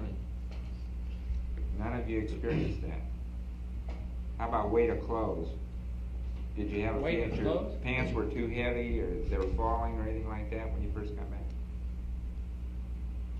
Only thing I can remember about laying down on the bunk was it was a good relief to be able to lay on your stomach. You know, I generally, I don't know which way I sleep most, back or stomach or what, but you know, I always had the impression, no matter in what position you are in the spacecraft, you're on your back. And so I remember thinking of that. The first thing I laid down in the bunk was I stretched out on my back, and I thought, gee, I've been this way for 9 days. I think I'll turn over. So I rolled over on my stomach. It felt pretty good. Okay, did any of you have any dreams at all? Did you ever dream in flight at all? I did, but I couldn't for the life of me recall. Well, that doesn't matter. Yeah, I had dreams. But you did have dream activity at least in the Yeah. zero-G state. Good, okay. Yeah, I think of that heavy feeling, Chuck. The only time I noticed it was after we had landed, we were still in the spacecraft. We unstrapped and the spacecraft was bobbing around a little bit, but not too much. Got down the LEB right away, and the first couple of steps, combination of the rocking the spacecraft and being in 1G again, for perhaps, I don't know, 30 seconds, no more than that, certainly. That was my experience too. And I started doing some deep knee bends right away for, maybe 10, 12 of those babies, and I was right back at home again and continued to feel that way. No muscle soreness, no feeling of heaviness or anything from there on out. Did you, this feeling that you experienced when you first went down the LEB, was that all over, or was that just heaviness in the legs, or did you just feel heavy all over for a Just few feel seconds? heavy all over, I think. Just all over. How about when you first got some G on re-entry? Did you have a sensation that you had a lot more G than you're really registering? Did you go through that? I don't remember anything over 2G. Was I supposed to? Of course, these two guys were. You know that. You blanked out. No, Everybody else is done? No, I think you become very sensitive to G, like even ullage on in the spacecraft, you know, or well, that'd be just the only time you'd really feel a G would be the ullage, as well as the SPS engine, of course, you know. But on entry, certainly, you know, as you're going through 1G, it certainly doesn't seem like 1G. You're sensitive to the G. Since I wasn't quite as busy during that initial period as they were, I didn't have tracking tasks to keep me occupied. I probably felt it more or was conscious of it more than they were, and it felt to me like one hell of a load. In particular, my one task was to be watching the time, and I couldn't get my arm up to see the watches until after Pete G let off. And then about 4 or 5G, I could pull my arm up and take a look at it. And I had the same sensation that Al did. Right after I got out of the couch, I felt very, very heavy. And then with just a little bit of motion, it seemed to go away. And I'd say it kind of described a very sharp rise. The return to normal was a very sharp rise and then an asymptotic to 1G, because I still stumbled a couple of times getting out of the helicopter. But I felt fine, except I just didn't have the sureness of footing that I would like to have. But that didn't last as far as footing. You know, that's an interesting thing that the Russians had after their 18-day flight. They had some real marked mobility problems that lasted for days, and you didn't have. We've never had anything of that degree. We've always had some initial footing problem. You know, just getting used to being back in the 1G environment, and then you're on a ship too, which is moving around, and this didn't last for any of you for longer than a few minutes. Really getting out of the I house. never felt lightheaded at all. No, neither did I lightheaded. How about putting your feet in the right place? Did you feel like when you were walking, that you were walking normally that your steps were normal and everything, that you didn't have to worry about where your feet were? No, I think that up to the point we got in the MQF, I felt that I took a little care to make sure my foot was going where it was supposed to be going. But it wasn't out of the ordinary, really severe or anything. No. It seemed to be improving very rapidly from a very heavy state for the first 30 to 45 seconds after I got out of the couch to within an hour or so after I was in the MQF, the footing was very sure. But I do remember stumbling once going into the MQF from the helicopter, and I didn't see anything to stumble over. I stumbled. I think, hell, you do that right now, though. If you're gonna walk out of that door with a television camera on you, and you're gonna walk up to the front steps, you'd be more conscious of your footing. Exactly what I was thinking. You'd be more conscious of your footing, whether or not you'd been in 0G or not. Sure, if you're carrying a load, you're gonna look very carefully where you're sitting. Yeah. You don't wanna get knocked down. Yeah, and you in particular know that, you've just come back from a flight, and people are gonna be watching how you're walking and all of this stuff. So, it's in your mind, and you've gotta walk this 30 feet to the MQF, so just naturally you're more conscious of where you're gonna put your foot. I may have psyched myself into stumbling for that reason, but nevertheless I did stumble. In spite of the fact that I was conscious of the fact that TV cameras were on. Okay. Did you notice any distortion of your facial features at all? When you look at the TV, the in-flight TV, as we watched you, when inside the spacecraft, you get the impression that your faces are not like they are now, that they're much rounder, that's a thing that you see on the TV. Is that true? Did you feel that when you were looking at each other? No, but I observed that when I saw a picture of us taken from that TV, and I didn't think anything about it until you mentioned it. You look quite round. You look much different than you do now. It's very rounded. But you weren't aware of that, looking at each other. Al Bean had made a comment of that in the 12 report, that after he got into orbit, he looked around and everybody looked 20 pounds heavier. And I remembered that. And I looked at these guys, they look just as bad then as they do now. I had remembered that comment from Al Bean's report, and I really didn't notice it. Yeah, the 12 crew, I guess, been the one that was the most impressed with that of anybody, and they noted that they felt even that they had redness of the face for several hours after they first achieved orbit. Well, it's the general feeling of fullness, I think. Yeah. Is there. But just to look at a person and see his face puffed up, I didn't notice that at all. Maybe it was just lack of observation, but Or maybe for the first 5 hours we were too busy doing the other things. Observe that. Did you have any sensation that in the first 24 hours in flight that you urinated more than you normally would, than you did the rest of the flight time? I don't know. That's a hard thing to remember, but do you have any idea that you did that at all? I went 7 hours without it all. I never used my UCTA. That first one was a whopper, I know that. Of course, you got a lot of excitement to make it a whopper anyway, so it's hard to... No real... No feeling one way or the other on that, that's it. Okay. Can you comment on the work that you did EVA out on the lunar surface as far as what you felt based versus your ground training? Did you think it was harder, easier, or about the same? And secondly, as a second question to that, did either of you feel really physically tired to the point that you knew that you were really tired during the EVAs, even going up cone? I felt, of course, it was a order of magnitude easier than 1G training.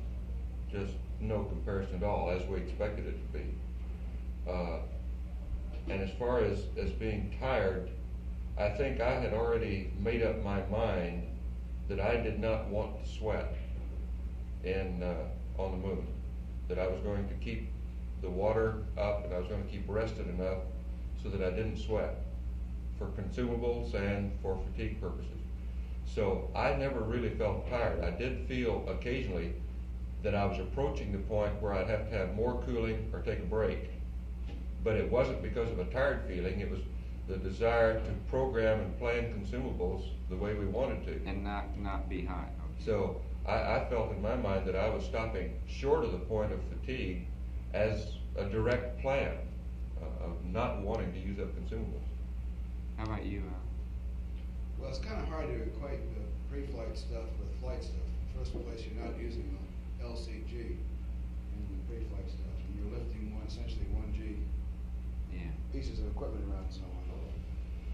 So it's pretty hard to equate the two in my mind as to whether it was harder or easier in flight from the standpoint of the total work output. But certainly, standpoint of ease of mobility and so on, as Ed says, it's a lot easier to get around. I think you travel a lot faster, easier on the lunar surface, as a general comment to start off. EVA 1, I did not feel uncomfortable at any time at all.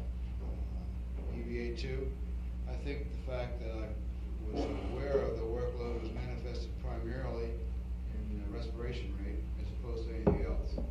I didn't feel as though the body heat was going up too much. The deep body heat was going up too much. I think this is primarily because of the circulating fluid in the LCG. And I was not aware of any profuse sweating, just a little faint tinge of sweating, a blush, whatever you want to call it. It was when I went to the medium flow on the water. So I think, and of course, you're not really aware of increase in heart rate either, unless you specifically stop and measure it somehow. Right. So I think to me, the thing that was most obvious about the increased workload was the respiration rate. And at times, I think we suggested climbing the steepest grade of the crater that cone that we stop and take a rest. I think you all suggest that. Right. As well. Right. But the standpoint of being tired to the degree where we didn't want to press on after a short rest period, no, I didn't feel that at any time until after the 2 days was over and we were back in the command module. Never really felt like I was behind the power curve as far as the total workload was concerned. Well, we'll try and give you some firm feeling for what happened with your EVAs when we do this later. You know, we can show you actually what you know. You did have some times where you both got heart rates that were up in the 150 area. And this is why we felt, and your respiratory rates were very audible. And we didn't have a respiration trace on you at that time, as you know, but you did have very audible respiratory rates, and it was obvious that you were increasing those. And Al, I think you began to store. I think the thing is, you kept yours on men for a long time, and then when you did turn up to medium flow, you just left it there a short period of time, and it didn't kick your rate down as much because you still were maintaining some of that heat in there. Now, it wasn't enough to make you sweat apparently. And then when you started doing that, turning it on a little bit longer, each time it just settled right back down. You didn't have any trouble with it at all like that. But both of you came down very well. When you would rest, your rates dropped down. And that's contrary to what happened on 12, where they didn't drop down when they rested. And yours did very well. They just dropped, they come right on down as soon as you stop doing the activity. So that do you have a feeling that you could have, do you have a feeling, any recommendations about extending EVAs now? I mean, do you feel that it would be possible with proper consumables, of course, that it's physically possible to do that? I sure do. The thing that bothered me was the worrying about consumables. I knew, knowing that we were getting a higher metabolic load, the higher heart rate, more oxygen consumption going up Cone Crater, and that I was spending more time on between minimum and intermediate cooling because we were deliberately rushing to try to make up time. I started worrying about consumables, and especially in the water and the oxygen. And I felt that was a limiting factor. I didn't feel that I was the limiting factor. Just the oxygen and the water I was consuming were bothering me. Well, we tried to give you the word that you were pretty fat on consumables really at the time. We thought you were trying to save consumables, obviously. Yeah, we were. Yeah, and understandably so. And So we wanted you to know that you had enough and you could go to medium flow without really getting yourself in a hole was the thing we wanted you to know. And after you did that, I spent considerably more time on, between minimum and intermediate. Yeah, we did. Yeah, right, Al so did did too. Al, yeah, you both did. Incidentally. I think that the comment is, I'd like to comment about total workload with respect to the 2-day period. I wouldn't wanna see a crew ever plan to do any more than we did in those 2 days. Amen. As far as I'm concerned, that's about as heavy a workload as anybody ought to do. And certainly, if you're gonna go out for longer periods of EVA, you ought to allow longer periods of resting. Amen. And make sure somehow that they get the rest. Yeah. Just allowing the time doesn't necessarily assure rest. Well, tell me, if you had, in the limb, I gather one of the things that you think would help, of course, would be getting out of a suit. That certainly would help if you could get out of a suit in the limb, no question about that. If you had something for sleep, would you take it? Would you guys have taken it in the limb if you had had something for sleep, do you think? I don't think so, because I don't know about Ed, but I certainly don't take that kind of medication here on the ground. It's an individual thing, quite obviously, and it just depends on. Try to do things as closely in space as you can to the ground environment is probably the way everybody would. Right. Go. So if you have people that do that in the ground, probably would help them in the. I prefer to see us use a more natural means of getting to sleep as opposed to an artificial You'd means. like to have something to sleep on, what you say. Back to that again. I think the suit's the big thing, as far as I was concerned. Yeah. It keeps coming up. Couldn't roll around, even, you couldn't roll around in a hammock and the damn neck ring was hitting the back of the neck and, Yeah. There was one thing, Chuck, about fatigue. The only thing that I felt fatigued, any muscle that I felt fatigued, was a darn hand muscle in the right hand because of that glove. Because you were fighting that glove. Yeah. And working the core tubes, unscrewing the core tubes. One of them I couldn't get by myself. Getting the caps off of them, that was very fatiguing, and that arm gave out. How about when you're carrying the barbell out there and you're getting this thing? You said you had to do it like Well, this. that was tiring, just because it's so cumbersome and it was flopping all around. But I eventually put it across my arms like that, and just aside from the workload of carrying it out, it was no problem. It was heavy. Was the weight seem different? Because you commented at the time, and it looked like you were having trouble getting out there with that thing. Was it the weight of it, or was it just the fact that it was vibrating, that it was sort of like a fishing It was rod? mostly the vibration of it, just the flopping of it. Flopping up and down. However, I think that it was heavier than I expected from the 1.6G mock-up. Uh-huh. But we had never carried it that far in training, and I think we've made that recommendation that at least once the guys ought to carry it The whole way. The whole way. But it was primarily the flopping of those weights on the end that were giving me trouble. Okay. Let's get I gather that on this bowel movement thing that the preps and so forth, you had a good comment in there that went fairly well. And you all did the same thing we knew pre-flight anyway. Now, how did it work out though? And the thing, do you remember, can you just tell us each one how you went? I gather Ed went almost to the end without having one, according to a comment. Yeah. Where did you go? When did Betty you? didn't. I went to the morning of the 8th day. To the morning of the 8th day was the first one. Okay. And that's the only one, I assume. Yeah. I didn't plan it that way. What I wanted to do was to have one bowel movement before we went to the surface. Yeah, I remember. So that would take care of that period of time. And I went around with a bag on my fanny for about 12 hours, hoping I could do something, and never did. And at one point, I even wished that heck we had a laxative aboard to help me do that. I'm not sure whether that's a good idea or not, but it sure seemed like it at the time. And I was really concerned that I need to have a bowel movement while we're on the surface. Yeah. And I got through that period, figured, well, we got it made. Be good to get back in the command module and use the bag, and I still couldn't. And it was till the 8th day, and that was a whopper. Did you ever get any cramps or anything with it though? No You never cramps, had any nothing, gut nothing. disturbance at all with it? Fine. Okay. I wasn't uncomfortable. I didn't even have a feeling of fullness. Yeah, good. How about you, Al? How did your cycle go? Well, I had 1.5 bags, on, the third day, I believe it was. And then another bag on about the, 7th day. Something like that. And no problems, I mean, there were normal consistency and sort of as far as. But that's really uncivilized. You know? That, I agree with you. Oh, We gotta find a better method. The total hygiene thing in this thing is so archaic, gross. it's unbelievable. I mean, we just gotta do better than that if we're gonna keep people in space, that's It's all. really the only time I didn't feel civilized, you know? Yeah. I just really felt uncivilized during that whole process. The whole mess, yeah, as a big mess. And the ability to clean up afterwards, and in fact, is the ability to maintain personal hygiene throughout the flight. Totally. We need better equipment. Stu, how about you? I went to 80 hours was the first one. I remember distinctly because I said between 80 and 81 hours approaching LOI while I'm going to do it.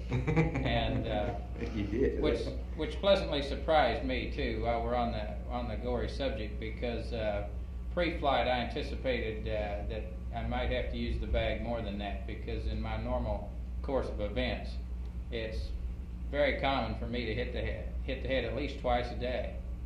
And but so I was pleasantly surprised that I got to 80 hours. And then I had one other one, and it was after TEI. I guess the next day after TEI, and I don't remember what time frame it was, or was it? Yeah, I guess it was. It was the day after TEI, and.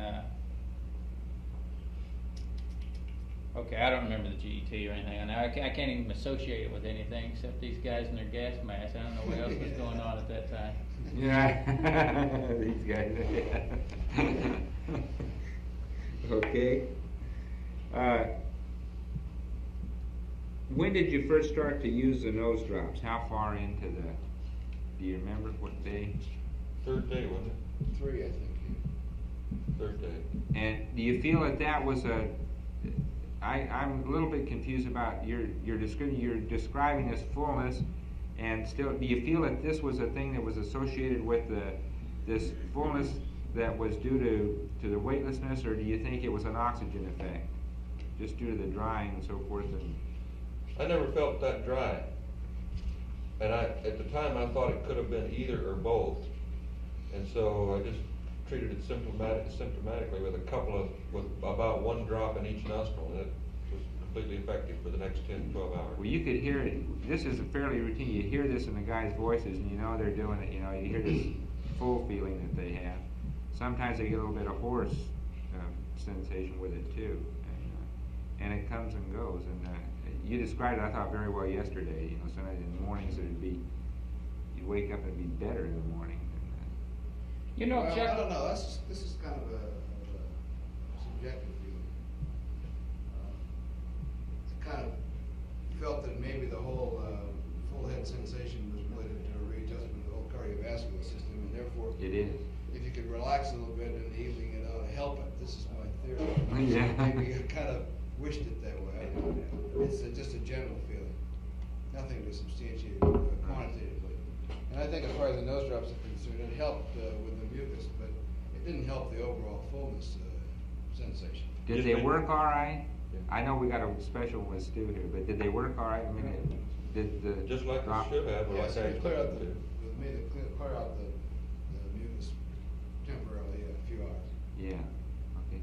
And Stu, what about now? Did you just give yourself too big a slug? Is that what happened to it, or? I think I probably did, Chuck. I'm sure that's what happened. You know, I said, well, I hadn't used any up to then, but on entry, you know, and I thought, well, I think I'll just use some of these beauties. And I think gave me too big a dose in the right nostril here, because boy, my eyes started watering, and I could feel it in my sinuses and everything else. And but it lasted maybe an hour, and by the time, I guess I probably did that 3 hours prior to entry, and an hour later, you know, I think most of the symptoms have gone away. Either that or you're getting closer to entry and you stop worrying about it. But yeah, I did. I think I overdid it, and I just, you know, hardly ever take any nose drops or anything, and maybe I just got too much in there. It's probably pretty powerful stuff. It is powerful. I know if I, in 1G or here, if I take more than a couple of drops of Afrin, if I use drops instead of spray, I get the same effect that Stu does. Yeah. It's, Oh, that's not a- It's a burning and a real drying sensation. And it wasn't a lack of briefing or not trying it before flight or anything like that. I think I was just a little overzealous in the application. Well, you know, 2 drops are good, give it 4. Yeah, you know, what the hell? Did you feel that you got any, did you get a tachycardia with that? Did you get a real increase in heart rate with that? Oh, I don't have the foggiest idea. You didn't feel it anymore, you know? Yeah. Gee, Afrin- y'all had the.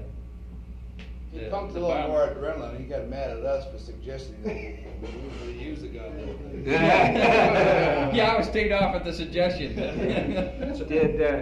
Did any, you all had some evidence in your ears on the first exam when Bill saw you of having some bubbles in there, and did you have any sensation during re-entry that you were having trouble clearing your ears, any of you? No sensation? it's rather surprising to me. I was looking for it. And surprisingly enough, I had no problems at all. Not a bit. I could feel the pressure change, but Felt I mean, like I it- could hear them pop. But you know, I did that too on my suit integrity check. I could feel the pressure. Yeah. You know, and you just sort Sure. of pop it. Hey, I'd like to make a comment before I forget about this voice sounding full. You know, I noticed that you'll do that a lot if you. I think maybe it's because the atmosphere is dry, but if you're doing a lot of talking, and then you come on, and I would notice myself sounding full, and I say, gee, I'm sounding like that, and my head wasn't consciously full at all, but I could tell in my voice that I was sounding. Hear it that in way. your voice. If you've been doing a lot of talking. Right. Well, that's true. If you do, you know, like if you end up just talking all the time, like if you end up here like in a session yesterday where you talked a lot during the DB, you may even have had that kind of thing. If you just talk a lot during the day, you can have it. We don't have too much else to do in here, Charles. Yeah, I know. Now we're back to that. Hey, Chuck, comment on those We're looking for somebody to cut a glove. Who is it? When's that gonna happen, Bill? Comment on the Afrin bottles. They, the pressure gets to them and they separate into a jillion bubbles.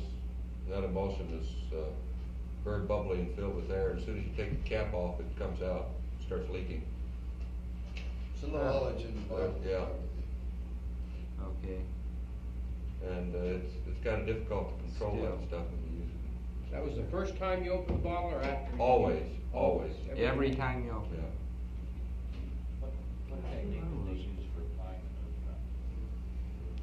Okay, Clarence, so what technique did you use for applying the nose drops? How did you put them in? Very gentle squeeze, trying to get just one drop at a time out. Just put the dropper up. And Put let it in there and hosed it.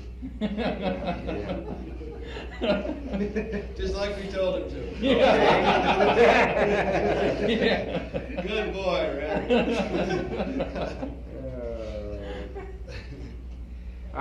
What did you take those PRDs down in your suits? Tape them? You'll never believe it, Charles. We had zipper pockets. You're kidding! It's unbelievable. They were there. We pulled out those coveralls and there were zippers on them. First time we'd seen zippers in the whole training cycle. I'll be Oh, so dead. they're not on the training suits, they're just on the flight suits, Just is on that it? flight. Okay. Well, how about that? Okay. What do you know? We had requested it way back and forgotten about that we'd made the official request and it was already in the mail and nobody knew about it. And none of the training devices were that way, but lo and behold, out of the package they came and there was the zippers. There they were. Well, that's great. They were great too. Really nice.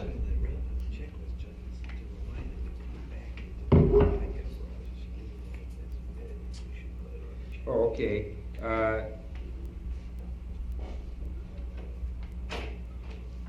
Well, I don't understand where that is. Well, when you remove your PGAs, Al, is there a point in the checklist where we should include the removal of the PRDs back into your flight coveralls, or is that not there? Or what? It already says, take all the items out of here. Oh, it does? Okay. It Yeah, says if that happens to be one that's by itself, I see. and if you forget that extra pocket's there, you'll forget it. Well, now, it's listed in there, when we take the suits off the first day, I guess, you know, and then when you bring the suits back over, from the limb, why, you know, a pretty rushed timeline, that you wouldn't, I don't know whether it'd be any good to put that in your timeline book or not, because at that time your main purpose is just get the suits and get them stowed. Yeah, you said you jerked them down and got them zipped up in those bags pretty fast. Right into the bag. Okay. Probably wouldn't hurt, I guess, when we list the items to take out of the suits. When we come back to the limb, we can just add PRDs in there as another item. We Yeah. list sunglasses and pencils and all the rest of the things, we can add PRDs. That's what. And now, sunglasses remind me. When you said you used sunglasses, you're the only one who did use some sunglasses. Corrective lenses. Is that right? I use prescription lenses. Corrective lenses. Oh, okay. When did you use the corrective lens? A couple times when I had to read small print in the flight plan thing.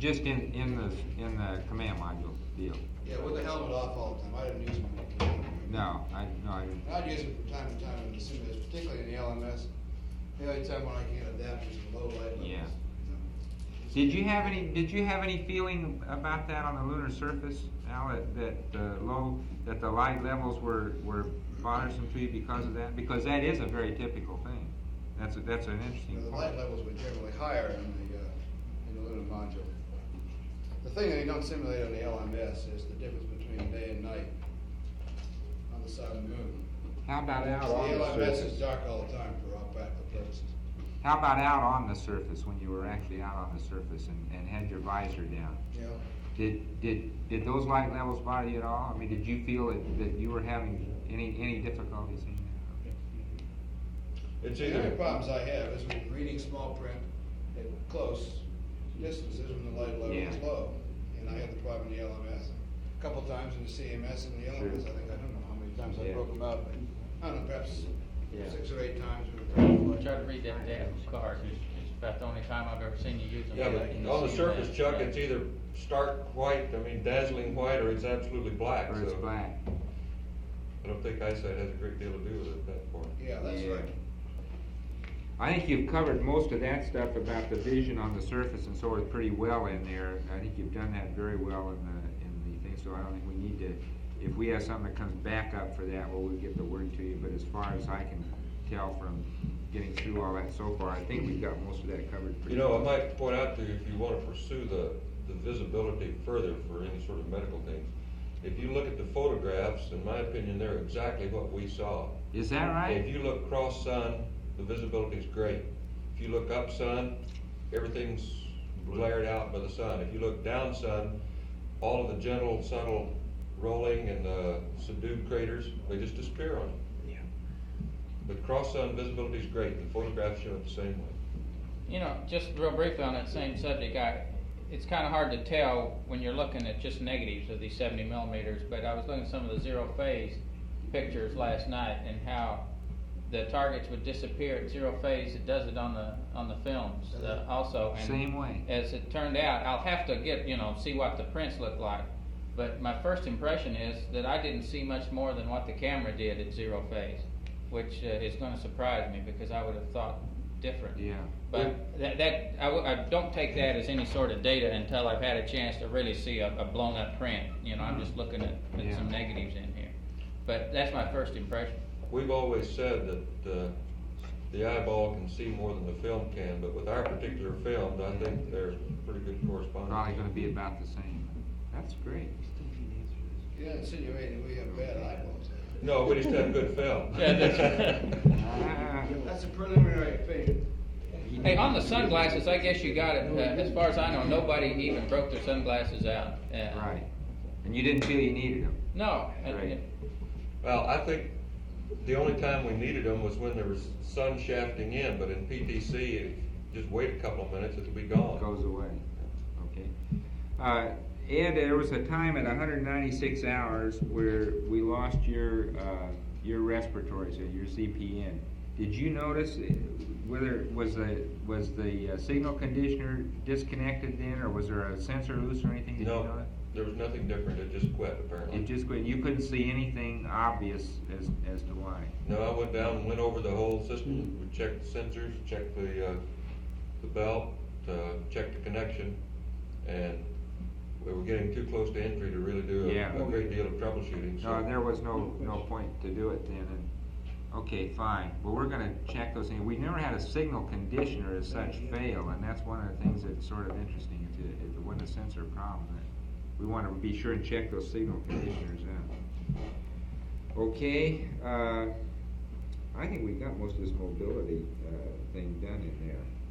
While we're talking about that biomed bill, let me just say that I think my urine bag problem, the UCTA problem, is kind of related to that bill in that, you know, the UCTA is held by that elastic strap. Right. And I think the problem in getting that hose length correct has to do with the fact that the UCTA doesn't always end up in the same place. You try to get it below the belt so that it doesn't get on top of it and increase the dimension in what you've already done.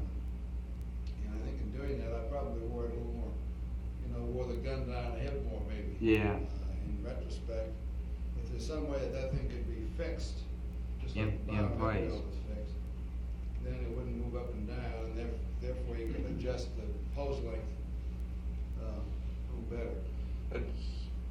Now, I wore mine differently. I wore mine over the bio belt. That may be the Yeah, difference. well, I think it's a question of fixing the vertical height of that thing, so you can get the right length in the hose. Because mine was up and down, and I think when you reached in, you probably found it was Yeah. sagging down as a result of being full of fluid on the one hand, but also because I used to wear it below the belt on the other. Yeah. But his hose had a definite kink in it. It came out of the fitting and just made a sharp kink, and it was bent, just like it's kinked, just like you see the hose. Yeah. Very good. Did you feel any real dryness of skin as such, or dryness of your lips or your nose at all? Did you ever have any sensation that way during? Not exceptionally for me. I sure didn't have any obvious sensation of dryness. I noticed, I don't know whether Stu did, I noticed his lips were cracking about the fourth or fifth day after we got back from TEI. But I don't know if you got it or not. No, I didn't feel dry. In fact, I noticed it cracking in here too. But no, I didn't feel any dryness particularly at all. Okay. I think we got these all covered. Did they talk to you about the Phil Chapman wanted to tack on the light flash thing on the end of this thing here? Yeah. So why don't you tell him to come on in and let him get that out of the way then. Hey Chuck, just real fast I know you've got to take the data and you're looking ahead to the longer flights, and I'm not trying to downplay it, but this weight loss, you know, I think in my case, I don't want it to be misconstrued. You know, I was just sitting here thinking, you know, I weighed less after our field trip to Iceland than I did after this flight too. You know, a weight loss of me of 5 pounds is no, just, you know, comes and goes with no problem at all. Well, that's why the body water things are going to be pretty important. Yeah. You know, to know is that really it? You know, is it really a total body water loss kind of thing? That'll be a real important plug to hang on there. That's why we'll go over that with you so that it is clear. Mm-hmm. We won't have total body water or extracellular fluid space until after quarantine. That will be done in beta. Those are beta emitters. We're just doing the gamma counting here. Why can't we get it out? Oh, we'll argue that with you later. We're just not equipped. Let's get it out. I'll talk with you later. There's a scientist, let's go. Where's Phil? Yeah, there he is. Phil, go out. Hey, y'all want any coffee? I got a big pot right here. Yeah, I'm coming over to get some right now. Oh, you got Dick suggested that we should tack on a few questions about light flashes at the end of this briefing. That's what we're about to do. What we'd like to do is to clarify some of the subjective impressions that you got of what you saw in the way of light flashes, and also to clarify the conditions under which you saw them. Excuse me, could you stand back from the mic just a little bit? That's a boom mic. Phil, and that why don't you sit right here, it'll pick it up. It'll really blast us out. Let's go. You need to get reasonably close to the mic. You should be right in the middle. Is there a way that the room could be dark? That the room could be dark? Yes. In a while. You know what, okay. Okay, the first question we got is the streaks that you saw. Were they a very sharp phenomenon, or were they rather diffuse, like fuzzy? Ones I saw were very sharp. There was no mistaking what it was. It was a streak so long, instantaneously disappeared. Yeah, I think that's correct. Both the single streak and the double shot appeared to be very clear to me. They were quite clear, and I think I made the comment over the loop that most of my streaks appeared to be on the periphery. And for the first several days, I got the impression that this direction was predominant. Later on, it appeared that I don't think I could get that good a pattern, but that was my first impression for the first couple of days. The next question is, was there any apparent direction of propagation? And could you tell it was coming from one side to the other, or was it just a flash? Several times you did say from the left to the right or something like that. Tried to correlate it, but in my case, I couldn't really correlate a pattern out of it.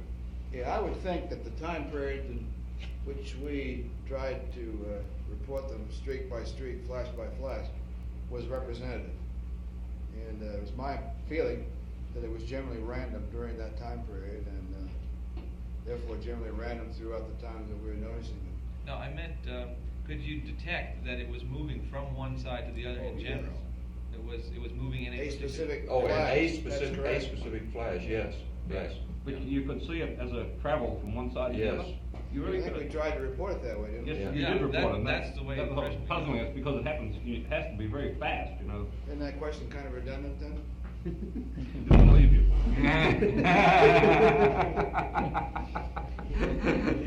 Was there some character to these flashes that had some aspect of direction? I mean, were they all the same rod shaped, or did they have a tail on them? Well, what I saw, what I reported as a streak was simply that. Now, maybe the way we determined the direction subconsciously was that it was a ball of light moving in a direction, leaving a tail. But I can't say that for sure. All I reported was a streak, and I had the impression of it moving from one direction to the other. And I reported that direction, and I can't clarify it much more than that. Maybe while you're asking a question, if we just douse the lights, I think they can see this in the darkened room. Let's just try it. The idea is to try to see whether this is what you saw or similar to it. I think you need the lights out there. Well, can you see anything? Yeah, except that's what it looked like, except it was traveling. In other words, it started out and it definitely progressed across the field of view. Direction and motion per individual. Was it that bright? Yeah, except you're not traveling. It was traveling. You saw it as a point that made a streak. streak. I never did see two simultaneously either. Neither did I. Now, you have two streaks on that. I never saw that. At one time you said you saw a semicolon shaped thing. So what? A semicolon.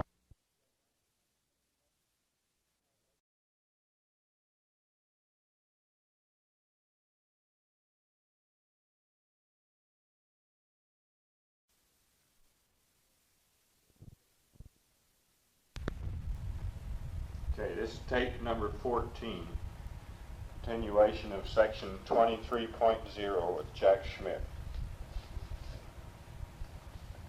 Okay, flight data file, CSM. Generally, I have nothing but praise for the flight data file, both vehicles. There was very, very few things that one could have asked for to improve that data file for Apollo 17 at any rate. One comment on the flight plan supplement.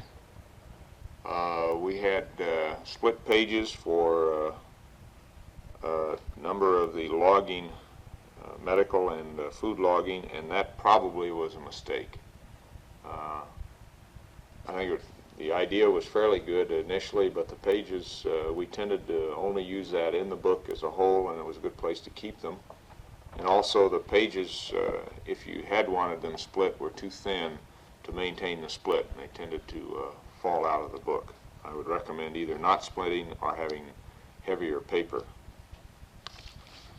if you want them split.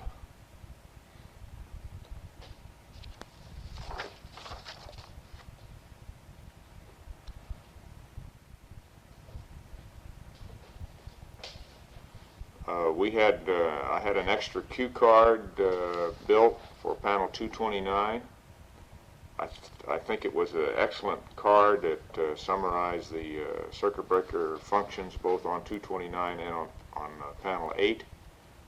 Because we had no systems anomalies of any significance that would relate to that card, it was not used, but I would strongly recommend its availability, if only for training, during SIMS.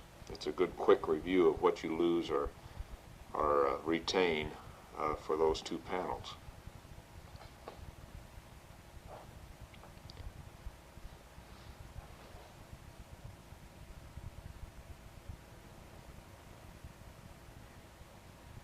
In the flight plan, I added some pen and ink cues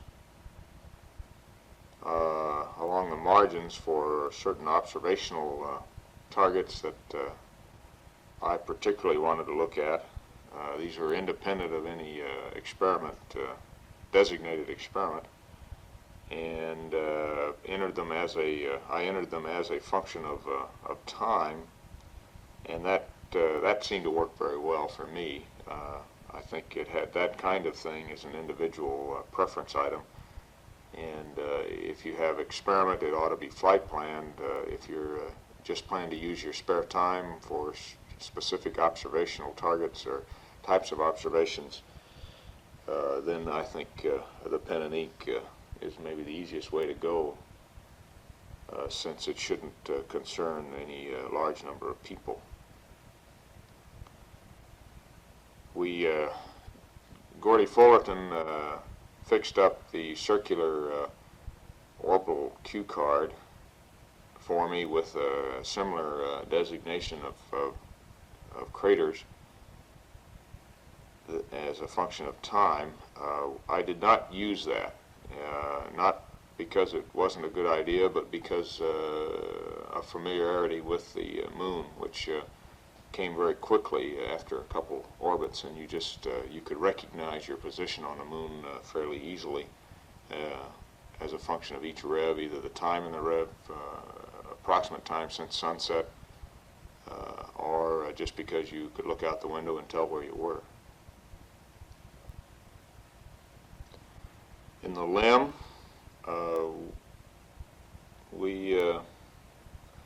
the same comments apply. I think all the flight data file items were excellent.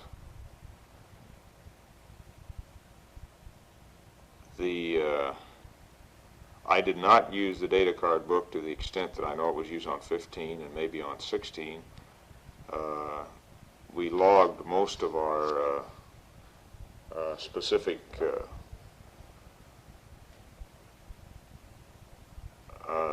items, such as alignment data and comparable kinds of things, in the checklist at the point where they were collected rather than in the data book, and this did not seem to raise any difficulty at any time.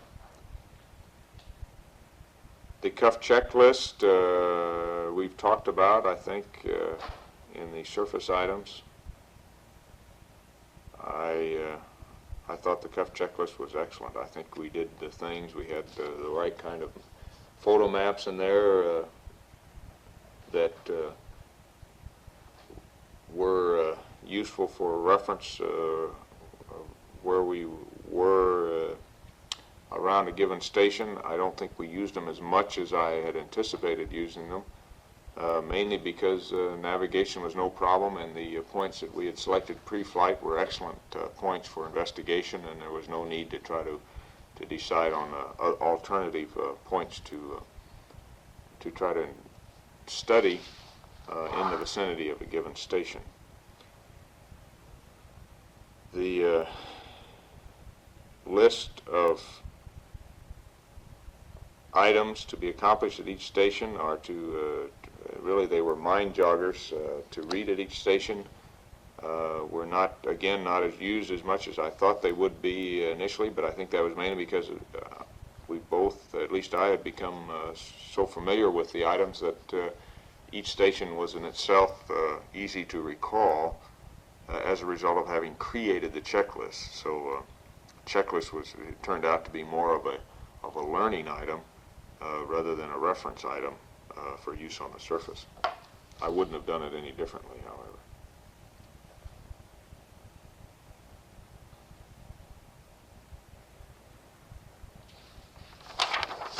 I particularly want to compliment the Chuck Lewis on the timeline book. I really can't sing all anything, but the timeline book was very, very well done, and we had no problems with the timeline book at all. But that, of course, applies to every checklist that we had. There were just no procedural errors that I recall in any of the books that we used. Fortunately, we didn't have to use the malfunction book, or only once did I pull out the systems data book to check on a systems problem, and I right now can't remember what that was. I don't remember what it was. Well, I did use it once. Charts and maps. I thought in the CSM that I would use the orbit monitor charts, I guess that's what they're called. And I had an extra one put on so it wouldn't interfere with the planned activities of the CMP. I did not use that very much. I eventually did some sketching on it post-TEI. I think there are about 5 specific points that I labeled as areas, A, B, C, D, maybe E, and these are referenced on my crew notebook, for specific observations. But in general, I did not put that to as much use as I expected. One item is that chart should have been identical to the CMP's chart, and there were a few pen and ink changes left off of it that caused some confusion at one point. Pen and ink exposure settings for certain photo targets.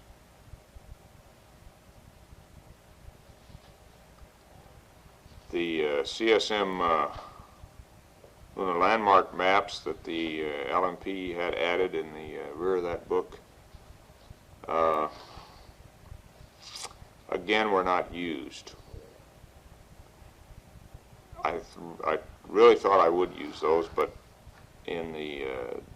you became reluctant as you were observing a specific point or area, target, say, such as Gagarin or something like that, to take time out to sketch on the photo.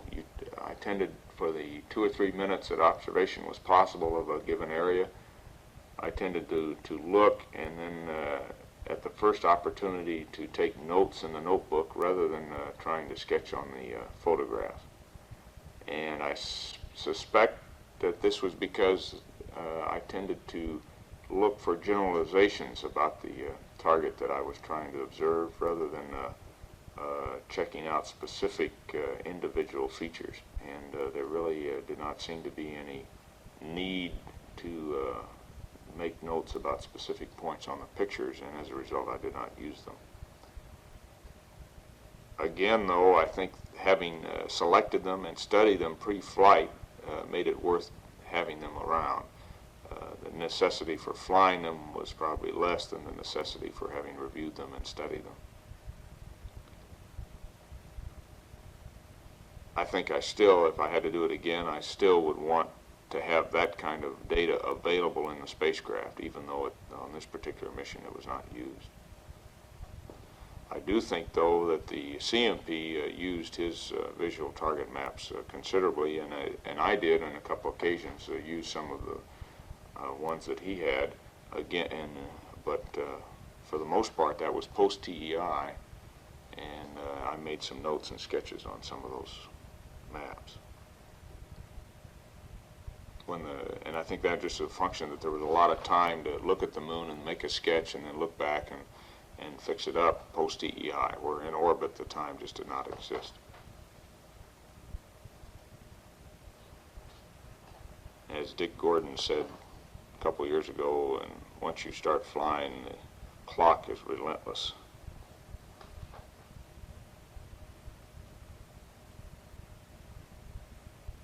Okay, general flight planning. I was not very closely involved in the flight planning. Ron sort of carried the burden of that for both Gene and myself. The flight plan was excellent. We had no problems with it at all that I'm aware of. Tommy Holloway and his people are to be complimented on that. The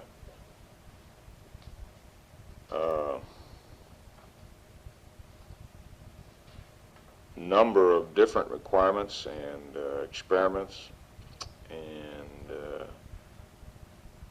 general operational items that were required to be integrated one with the other was very, very high, and it was done in an extremely competent and usable way.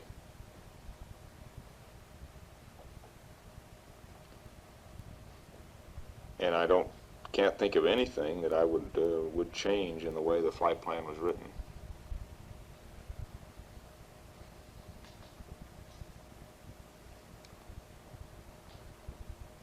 Okay, 23.5 pre-flight support.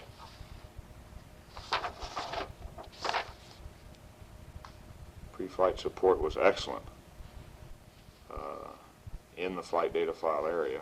And one specific item that I had was once the flight plan was well established, just about at the final stage, I had two or three briefing sessions where in the portions of the lunar orbit flight plan that I was going to be during which I would be was going to be in the spacecraft, in the CSM. We went over in detail the attitudes and maneuvers and the window availability, so that I was able to plan in a very short amount of time, with minimum effort on my part, my own personal observations of the lunar surface, and which went very well as far as planning was concerned. Appreciated that. That was extra above and beyond the call of duty on the part of the flight planners, and I appreciated their taking time out to do that for me.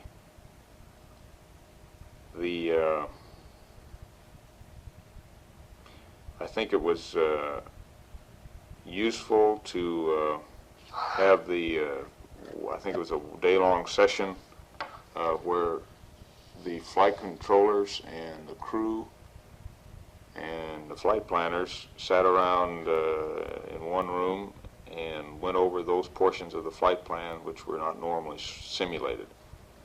It turned out that the flight plan had been so well done that I doubt if there were any specific items that came up that we needed to change, or there seemed to be a lack of coordination on. This was in contrast to previous flights where I think we were still learning, all of us were learning on how to put together flight plans and integrate requirements. Apollo 17 flight plan apparently reached the peak of perfection. I was a little bit disappointed in that briefing in that some of the people who would be eventually intimately involved in the mission were not at the flight plan review. And I think this was because of conflicts with other programs which were the center was carrying out at the time.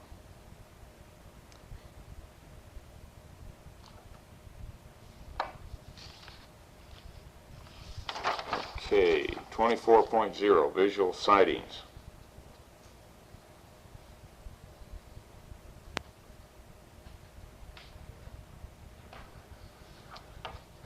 Well, we've covered the countdown and launch, I think, pretty well in the previous sections. Also powered flight, Earth orbit. I think the transcript would cover the visual sightings that I made with respect to weather and a few geographic observations, and the same would go for the fairly extensive weather observations that I tried to make trans-Earth or trans-lunar. Trans-Earth, we had only a small crescent of an Earth, and it was not feasible to do any extensive weather observations. I don't know whether I've recorded yet that although we had light flashes just about continuously during the whole flight when you were dark adapted, and I may have even had one which I thought was a flash on the lunar surface during the first rev. That one period of time when we had the blindfolds on for the AlphaMet experiment, there just were no visible flashes. Although that night, before I went to sleep, I noticed I was seeing the light flashes again. So it just seemed to be that one interval either side of that interval on either side of it where the light flash phenomena was not visible to myself or to the other two crewmen. Lunar orbit, I think the transcript and my crew notebook would cover all the visual sightings that I can remember at this stage without going over it orbit by orbit and feature by feature with the photography, and I think that has to come later. Entry we've covered in the previous briefings, and I think the same goes for landing and recovery. Why don't you stop at a second text? 25.0, pre-mission planning for the LMP.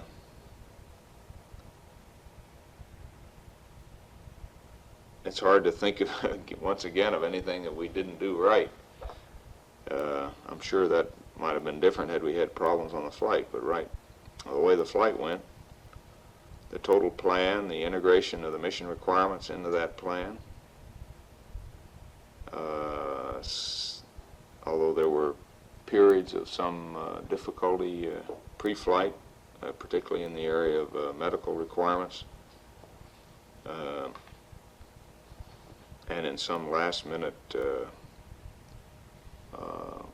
possible scientific requirements, particularly on the samples, everything seemed to get resolved satisfactorily, as near as I could tell, and I can't think of anything that was not handled very well, and between the people who were levying the requirements and the flight planners in particular, and occasionally when the crew had to be involved, that was handled almost entirely by the support crew, Bob Parker in the science area, and Gordy Fullerton and Bob Obermeyer in the operational areas. There were no significant spacecraft changes in the course of our training period. Ron, I guess the biggest single area that took time was one that Ron had to deal with, and that was Lunar Sounder.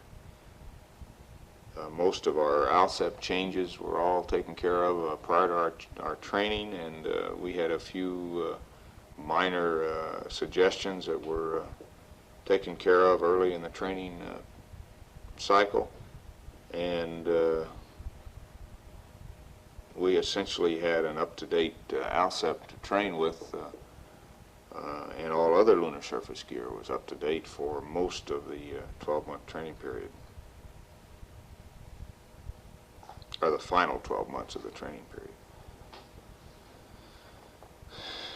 Mission rules and techniques were fairly well defined very early by Phil Schaefer and his crowd in the techniques area, and the mission rules, certainly Jerry Griffin and people working on that.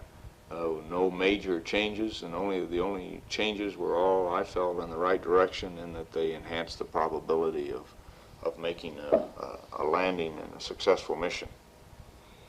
They generally were in the area of opening up possibilities for workarounds so that a mission could be completed.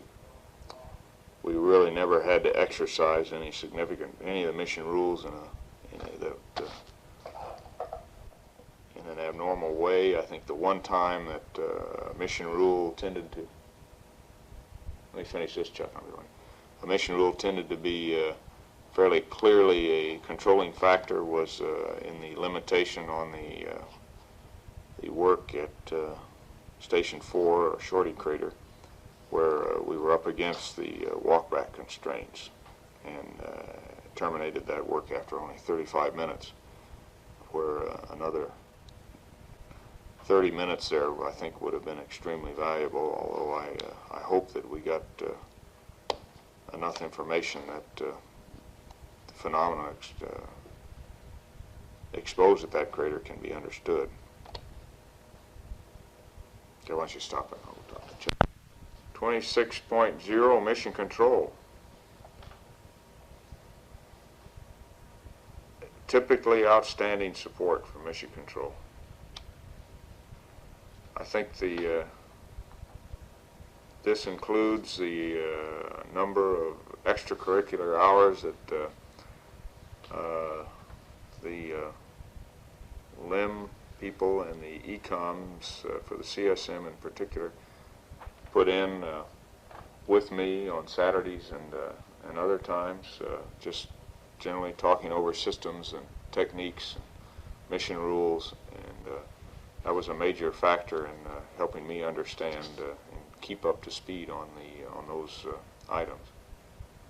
I think the help that they gave me in designing, and in fact, as they essentially did the design of the emergency cue cards that we did for Apollo 17 for the LIM was a major contribution. Although fortunately we did not use them, they still made it possible to understand very quickly systems problems and to solve those problems in the simulations, and had we required them, I think it would have gone very well. I particularly want to point out the help that Dick Thorson gave in organizing most of the LIM sessions, and even some of the joint CSM LIM sessions that we had.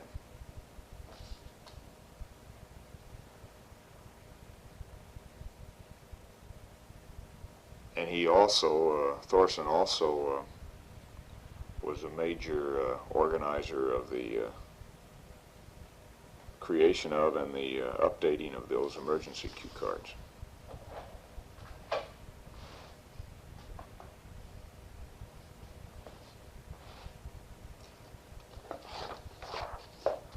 Human factors, 27.0.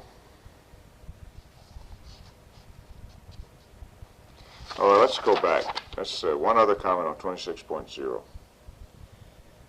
Post-flight, it's my understanding that some of the things I had hoped could be done during the flight were not possible because of real-time discussions in the mission control. Specifically, one of those things was to have some summary of the thinking of the science backroom given to me while in flight, and that would be the thinking based on the data that we had transmitted to them verbally and in a sense visually through the television camera. I had hoped that I would have the benefit of their thinking, but apparently this was not possible to do. I would like to think that in the future we can look at ways of using the team approach to science investigations in space rather than depending solely on the observational capability and the interpretive capability of the men who are performing the job. There's no reason that I can see to not use all the brain power that's available for any given task, and part of that brain power is on the ground.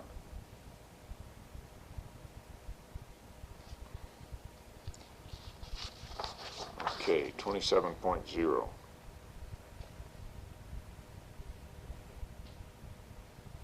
Human factors, pre-flight. The brunt of the discussions and organization from the crew point of view of the pre-flight health stabilization control program was borne by the commander, and the LMP just sort of went along with whatever was decided.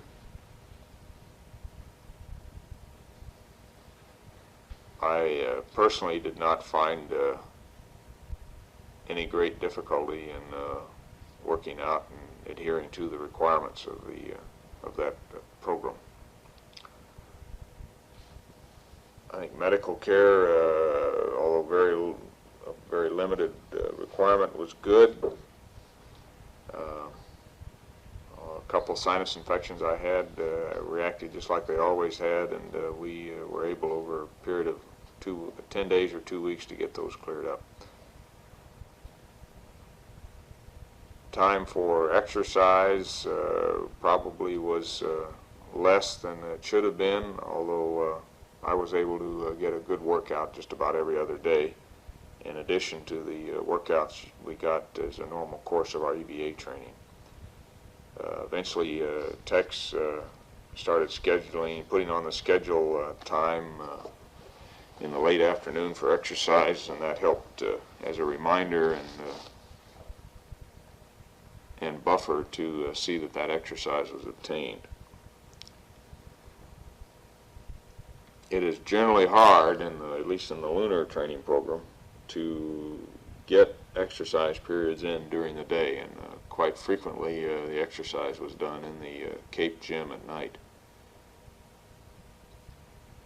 I think rest and sleep is an individual thing, and I made a particular effort to always get as much as I possibly could and try never to get behind the power curve on rest, because my personal experience is that is when I tend to get colds and resulting sinus infections.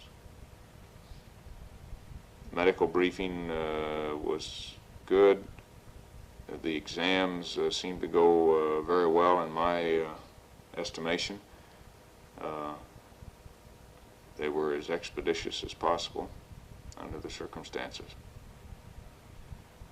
And I think the operational medical personnel who carried out the exams are to be complimented in their efforts to see that the exam was as painless and as efficient as possible. And this should also include the post-flight exams on the Ticonderoga. Eating habits and the amount of food consumption were normal, except during those periods of time when we were on the in-flight food prior to launch. And those times there tended to be, in my case, a decrease of appetite, and certainly although the food was certainly palatable, my appetite did go down, and it certainly was not possible for me to eat the amount of food that was provided for me.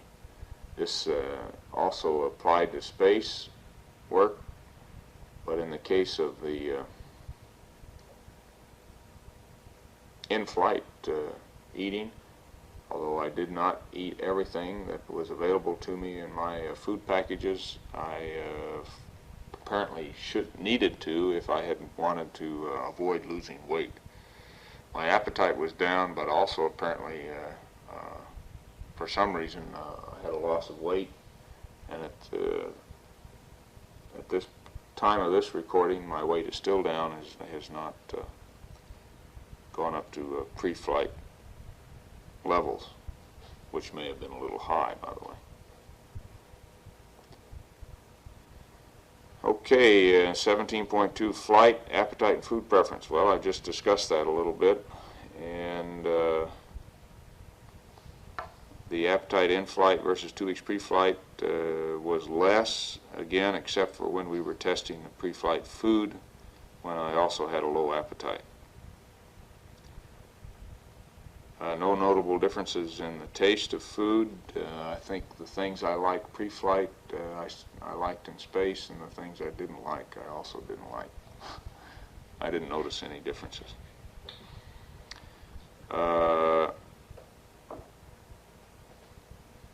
Change in food preferences as flight progressed. I tended to start to prefer to eat the wet packs, and would eat those in preference to any of the other solid foods.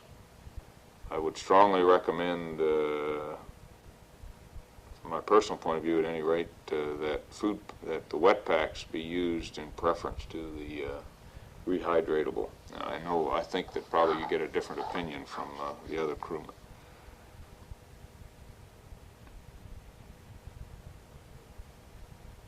The juices were good.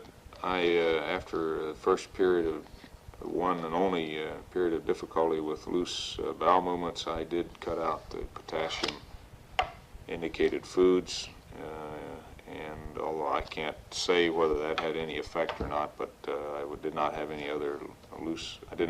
other bowel movements, and certainly no more loose ones before the end of the flight. The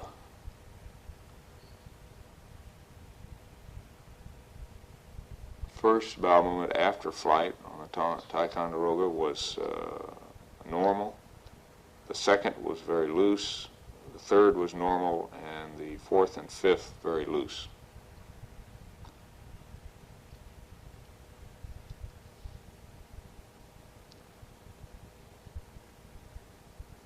The size of food portions and the meal portions, of course, were pretty much constant in terms of availability, packaging, but my appetite was very low the first day and gradually increased over the next 2 or 3 days, and remained essentially the same after about the third day.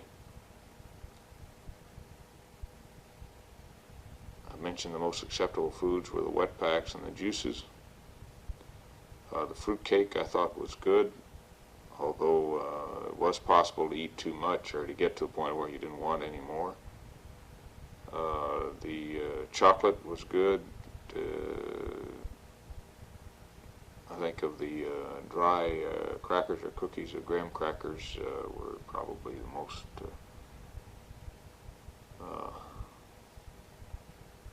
tasty. And peanut butter and jelly sandwiches were quite good.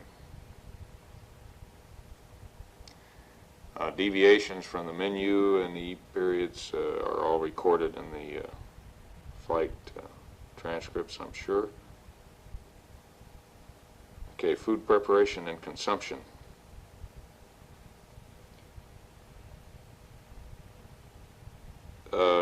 Rehydration went, I think, nominally, and the nominal gas was present.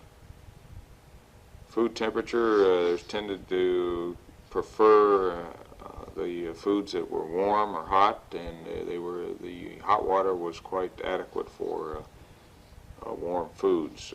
We actually, I think, missed the warm foods considerably in the limb where that hot water was not available. I did not notice an effect of water flavor. Water was reasonably tasty. I mean, it did not. I never noticed a high chlorine taste of any kind. Although the gas content did make it a little bit uncomfortable to eat at times. Spoon bowl packages worked pretty well, although those that were finely divided, I tended to cut off the other end of the package, the water insertion end, and use them as a squeeze package. Spoons worked perfectly adequate. I tended not to use the fruit in the cans because of just the messiness of opening and those, although I think the technique that Ron worked out of opening it in your inner near your mouth is a good one. Puddings and this kind of thing were very good. It was only the fruits, the canned fruits, that I tended to avoid just because they were inconvenient to use.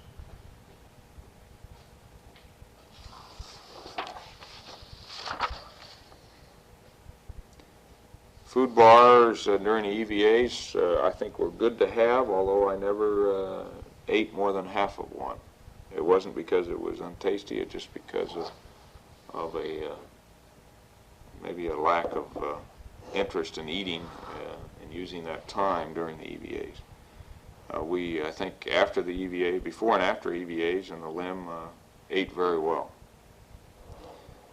There were some things, though, we did not, we avoided. And I guess in my case, after having corn chowder once and that stimulating a major bowel movement, although not a loose one, I did not eat corn chowder. I did not eat the cocoa because I tended to feel like I got a little more gas from cocoa and an aftertaste. I did not eat the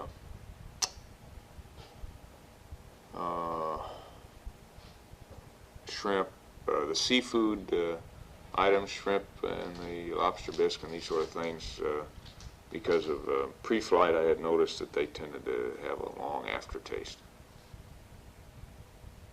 But otherwise I think all the other foods were certainly acceptable, although many times I did not eat potato-based foods because of they were very filling.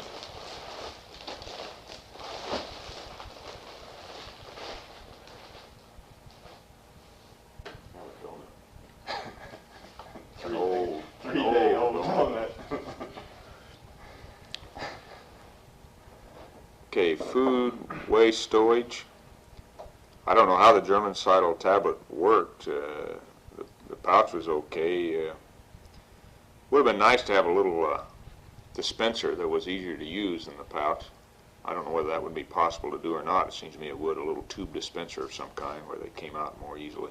You didn't tend to, we generally just cut the corner off a pouch and squeezed them out, but it was a little inconvenient, nothing major.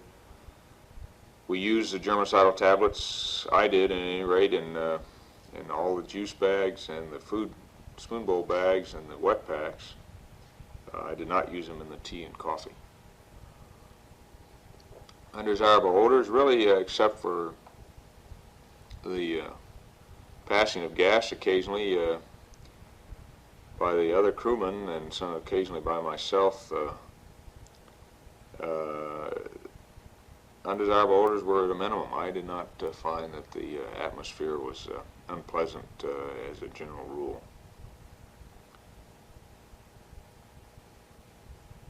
I might say that I generally had a continuous, almost continuous passage of gas, most of which apparently was not with significant odor. Only occasionally that it seemed to be objectionable to the other crewmen. And I think most of that was the water gas.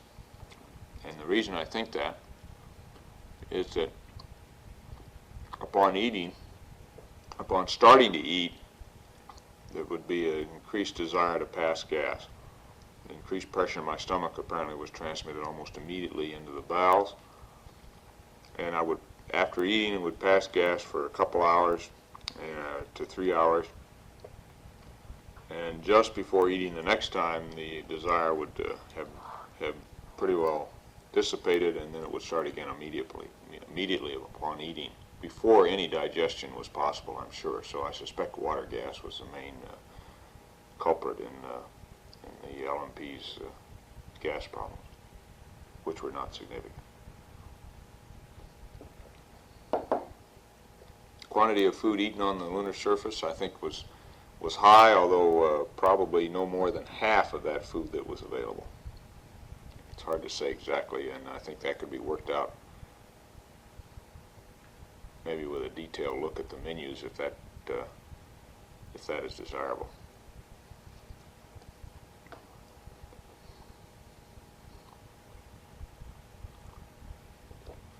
And to estimate the quantity would be very difficult. Quantity of food discarded on the lunar surface would be difficult without looking at the detailed menus and checking off those items that I'm sure we ate, that I ate at any rate. Skylab fecal container. I don't know that we had that.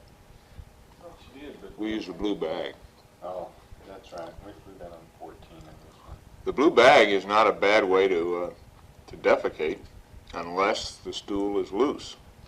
If it's loose, it's just about impossible to use. And I don't know what you do in zero gravity for loose stools.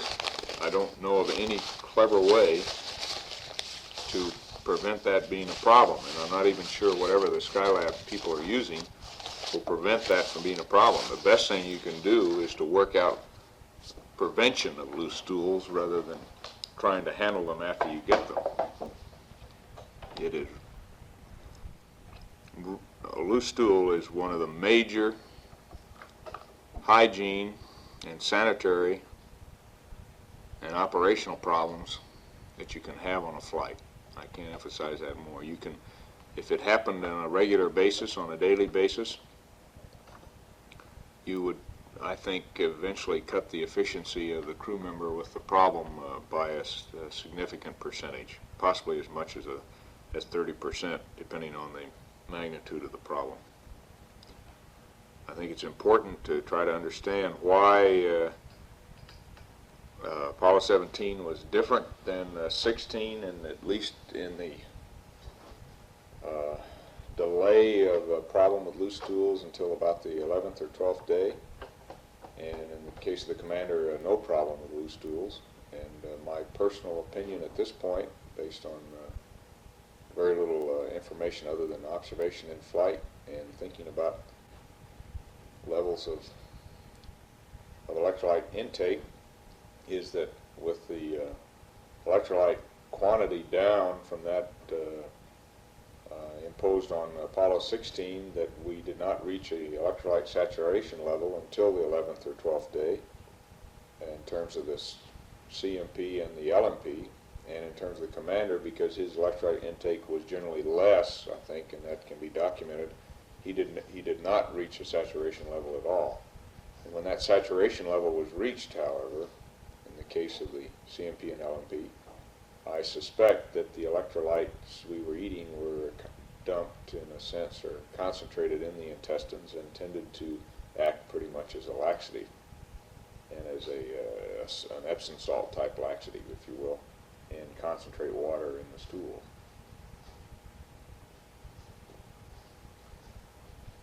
I think it's important for Skylab that, first of all, we probably reduce the electrolyte intake so that saturation is never reached.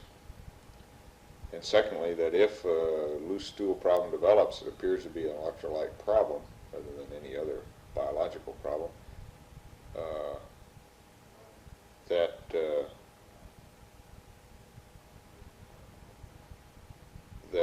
we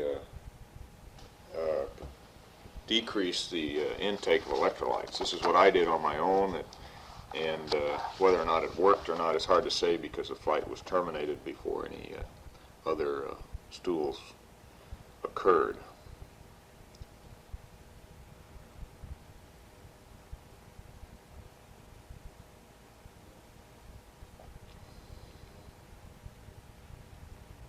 Okay, water. Chlorination odor was not apparent to me except during chlorination. Iodentation odor is very slight, apparent in the limb water, but not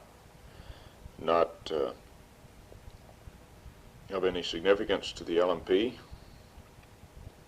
Physical discomfort, no physical discomfort for the LMP, other than tiredness on occasion, and in the case of the EVA work, sore muscles and the bruises under the fingernails. Gas water separator didn't work very effectively, and I'm sure that's been discussed before, elsewhere. Intensity of thirst during emission, never really thirsty, extensively thirsty, even during the EVAs, although I did stop to take a drink of water occasionally. But I never drank all the water in the in-flight drink bag, in-suit drink bag.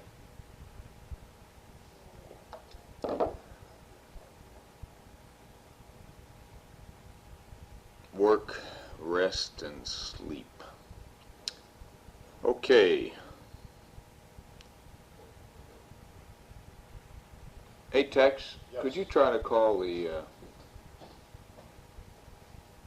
trailer? Where was I? Work, rest, sleep for the LMP.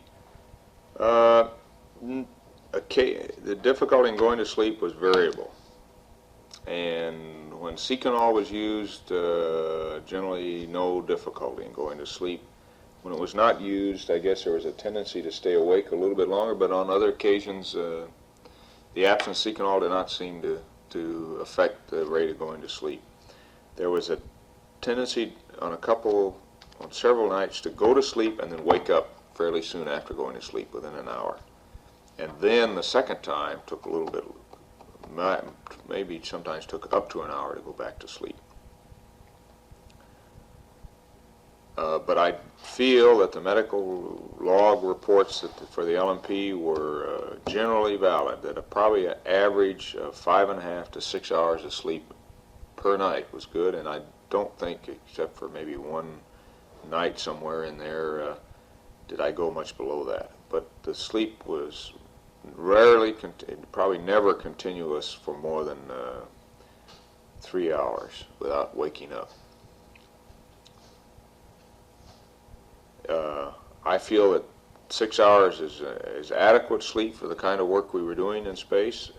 However, the programming of 8 hours is necessary in order to get 6 hours because of the periods of wakefulness during sleep periods, and for just the difficulty in getting the cabin organized and everybody to bed at the programmed time. So maintaining an 8-hour sleep period is, I think, mandatory in order to obtain the 6 hours that is probably all that is required to perform the mission without getting tired or getting behind the power curve, as they say, with respect to sleep.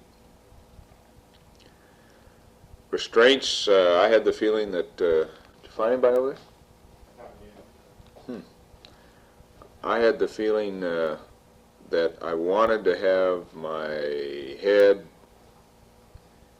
and limbs restrained in order to get a good sleep, although I did sleep at times without that restraint. If I were rebuilding the sleep restraints for my personal use, I would make them smaller with a somewhat more feeling of restraint. They're a little bit large, I would say, for use.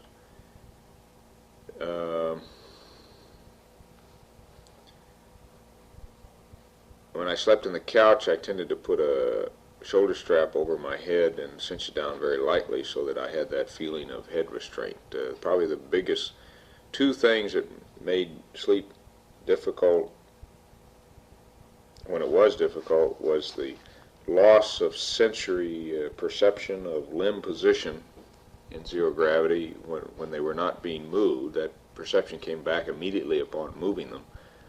but when they were just static and in a rest position, there tended to be, for the LMP at any rate, a loss of sensory perception of the position of the lift.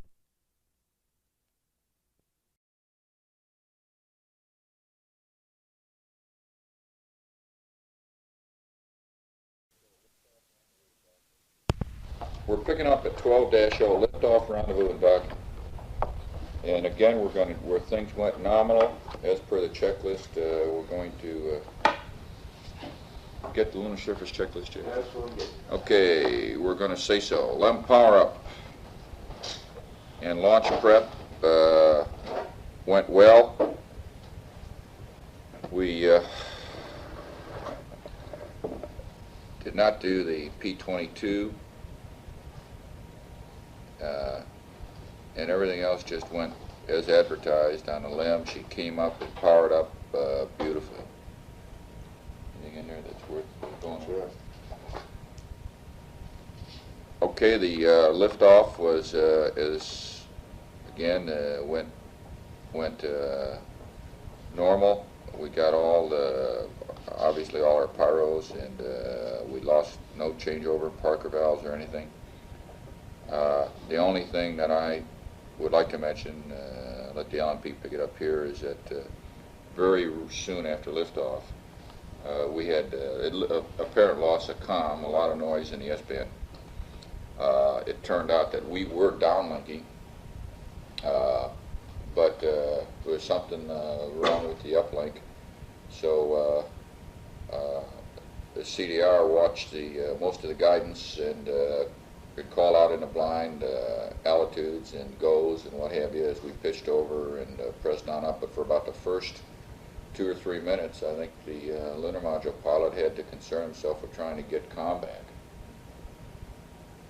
Yeah, and again, it was apparently Goddard, or Goldstone, dropped the uplink, and then when they were getting it back, I was switching on these, and for a while there, it was just completely out of phase. And but they were apparently had a continuous downlink. It was a very inopportune time, I might say, because it happened just right after ignition. I think that's something, though, that the INCOs are going to be able to clarify, because we certainly can't give you the details. It just there was essentially no comm on all the antennas.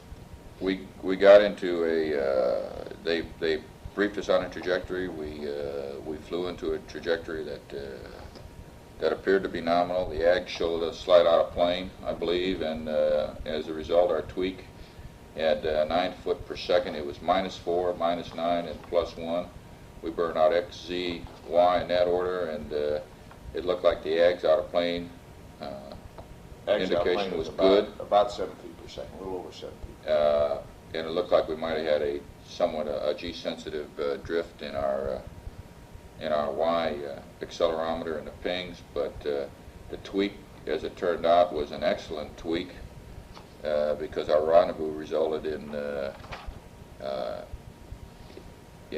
just as nominal a rendezvous and a nominal trajectory and profile as I guess I've ever been involved with.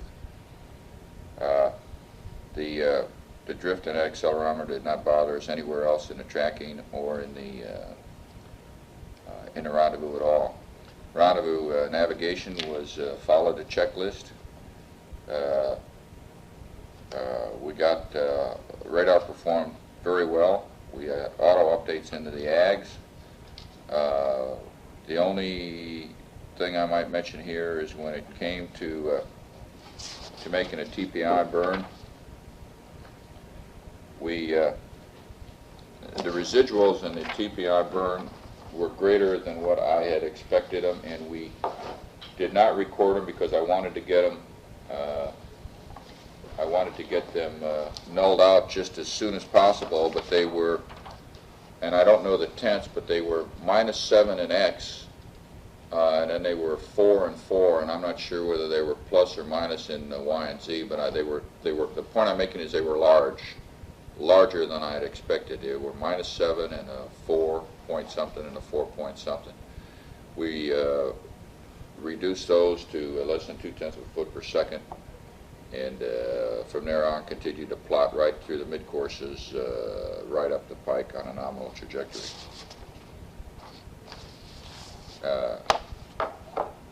Communications after that first lash up. You got any comment about that? No, the comment was good. Couple comments about the eggs. After about 5 or 10 minutes, well, early in insertion, I always check the accelerometers or the after insertion, and they look real good. Except about 5 or 10 minutes later, and I can't remember exactly. I looked, and I had accumulated a foot or two per foot, maybe a foot and a half per feet per second at X. So Gene went free, and I did a gyro cal, and after that there was no significant accumulation in X. That went very well. I did that without talking to the ground, but I felt I had an understanding with him that was something that he could do without fear. Let me just also mention on the TPI solutions, the AGs had essentially, within 2 or 3 feet per second, a good TPI solution after 6 marks. The insertion solution was not very good. It was off by a number of feet per second in X and even more in Z.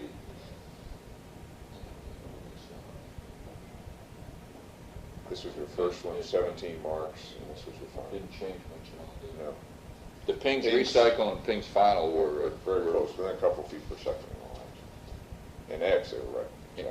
And a pings recycle had, I don't remember exactly, the cost for 15 marks. I think You had I had 17 marks. And there's more data in the data card book about various ag, at certain times, marks with the ag solutions. Okay, the mid-course solutions. First mid-course agreed effectively all systems except ags out of plane was a little bit high, and the decision was made to burn the onboard ping solution out of the LEM, which was minus 1.2, plus 0.4, and plus 0.3. We continued to track right up the pike. Mid-course 2 came up, and we again compared all the solutions. The ags out of plane was still a little bit high, and actually the opposite direction from the pings.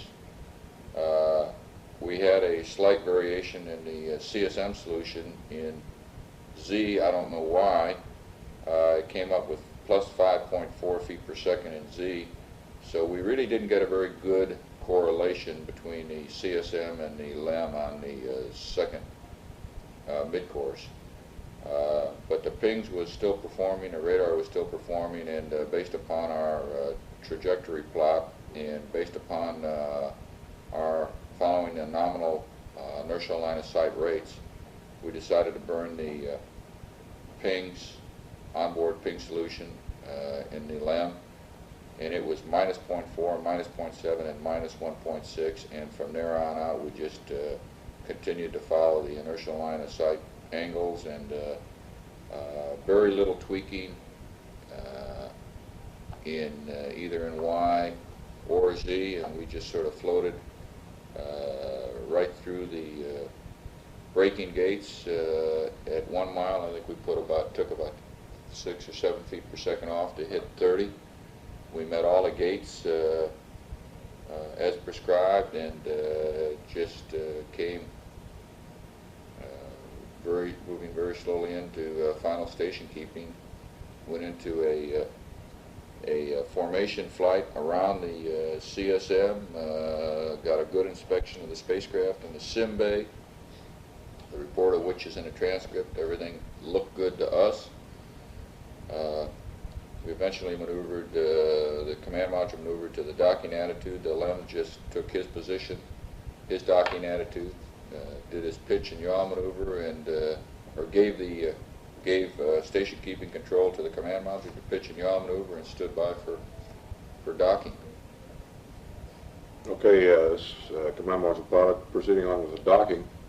I think one of the more noticeable differences between this docking and the docking with the S4B is the fact that the ascent stage deadbands a lot more than the S4B did. S4B is steady as a rock, but you could tell we just watched the LEM deadband because it would change attitude, and then you try to follow it. And looking on the first attempt coming in, I must have had less than 1/10 of a foot per second, just barely closing on the thing, just taking it nice and easy. Made contact and did not get captured. Okay, as soon as it didn't get captured, well, then it's obviously you're closing too slow. So I backed off, a couple of 3 feet, I guess, something like that. Renulled the rates and initiated the closing rate and got captured. As soon as we got to capture, both vehicles went to CMC free, and you look around and check the barber poles and whatever, and look back out, and here I had some rates in the CSM, and I'm sure now that the LAM had rates also. You must have had. Well, we did when as soon as you went free. See, as soon as capture, the LEM went free, Yeah. and then the CSM trying to null the rates ended up perturbating the LEM and giving us rates. Mm-hmm. So we finally gave up on that mode, had the LAM go to attitude hold, and then once you go to attitude hold, then the CSM could null the rates, and we got lined up and attempted the hard docking. No problem. Probe retract came back. This time it didn't sound like it was as much of a ripple fire. It was more of a, and it was a quicker docking, or a quicker hard dock than it was the previous time. You got any more tape? Okay. Yeah, we're still going. Okay, I want to say something about visual sightings during a rendezvous. I was able to, from the LEM, I was able to see the command module when it was sunlit at somewhere around 100 miles, and definitely define that was a command module. After the command module went into darkness, I could not pick up his tracking light until we were well within about 40 miles. I think this transcript have got more an accurate time, but could not pick up the docking light, the rendezvous light, rather from the command module until we were well within 40 miles, and then just a initially very dim, faint flash. I was able to verify on board that the LEM tracking light was working, and I finally figured out how. It was reflecting off the underside of the EVA handrail on the left forward side of the LEM. So I could see the LEM tracking light flashing. And also, when there were some particles we took with us that stayed with the spacecraft, and you could see the sequential flash off of those particles as a result of our LEM tracking light.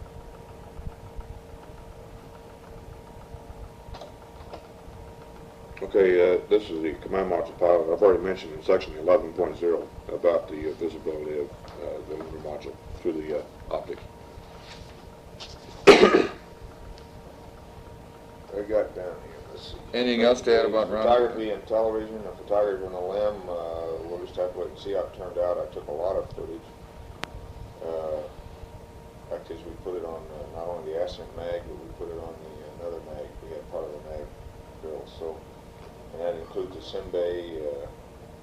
Right along, we did have a Hasselblad on board, so we have a lot of Hasselblad photography, the rendezvous, and some lunar surface stuff in the process of it. Okay, post-docking check, like we're going to 13.0, lunar module jettison through TEI. Post-docking check and pressurization. Well, first of all, I guess you said you had every latch made this time, right? Every latch worked on all 12 docking latches worked. Okay. That sounds like there's something to do with the mass of the other vehicle involved here. The general comment I want to make about the post-docking operations is that throughout the rendezvous,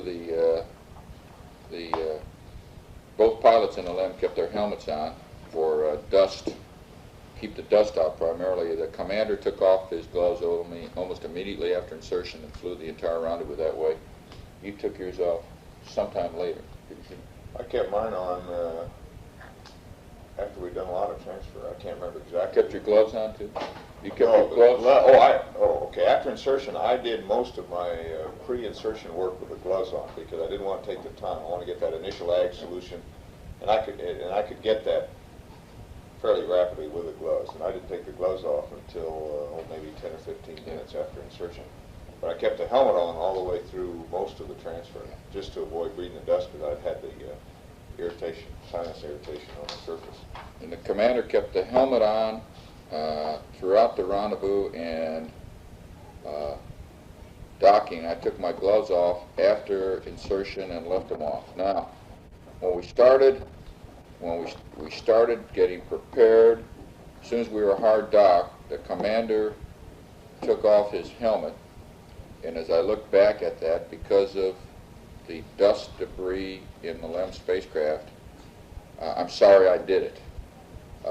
I could have left the helmet on, and I would have had a lot less, not troublesome, but it was just eye and mouth type of irritation. You knew you were in a very heavily infiltrated atmosphere in the LEM because of the lunar dust. Although I don't know how much lunar dust previous flights had, but I think we saved a great deal of grief by taping up, by sweeping all the dust we could find on the floor into the holes and putting our tape covers over those holes. I think that had to help a great deal because there was an awful lot of dust on the floor that we didn't see. So I had, Commander had his helmets and gloves off throughout the entire transfer. Basically, the way we handled the transfer was the way we had planned. I think the LEM pilot did most of the preparation of the gear in the LEM, and the commander stayed in the tunnel and passed things on, and the inventory was going on the command module side and on the LEM side both. We vacuumed each other's suits the best we could, and everything else that got supposedly transferred unbagged or uncovered. This is the LMP, and in spite of the CMP's comments to the contrary, I think we got things remarkably clean, and there wasn't an awful lot of dirt in the command module coming back. Really was. Oh, that's true. I didn't want to lose that impression. Okay. Contrast, he may have thought it was dirty, but I was surprised we were able to keep the level of, pardon the expression, contamination of the command module down. That atmosphere that the commander was referring to in a LEM after he took his helmet off, I could go halfway through the tunnel and stick my head up into the command module, and it was a totally refreshed, unpolluted atmosphere up there that never did get polluted. I think having that vacuum cleaner running in the LEM had a lot to do with keeping the flow in the other direction and filtering out the air. Oh, I did too. We never did vacuum in the command module because it just wasn't necessary. It wasn't necessary to vacuum in the command module at all. And the suits were noticeably cleaned by the vacuum cleaner. Mm-hmm. You could tell you were pulling stuff off of them, although they were still dirty, and every other subsequent time we handled them, we got our hands dirty. But I think most of the free dust was taken care of. We effectively stayed on a transfer list. I say effectively throughout that transfer. However, some things got transferred out of order and got temporarily stowed in the command module, but we effectively used the transfer list as not as a cookbook, follow recipe type of thing, but as an inventory list. And we inventoried it several times from both ends and found out that we were satisfied we had everything transferred, and then pressed on with the LEM closeout. LEM closeout went nominal. We got back into the LEM, or into the command module, and the commander closed out the LMP closed out the LEM, and for convenience, the commander effectively went back and closed out the LEM hatch, put in a command module hatch. Because of the slow tunnel vent, or the long duration of tunnel vent, the commander stayed in the tunnel, the LMP in his seat and the CMP in the left seat. We suited up and got prepared for our integrity check, and as soon as the LEM tunnel vent was complete and we were satisfied with the integrity of the hatch, we went into the to the suit integrity checks. Yeah, this is CMP. Let me make another comment on the tunnel vent time.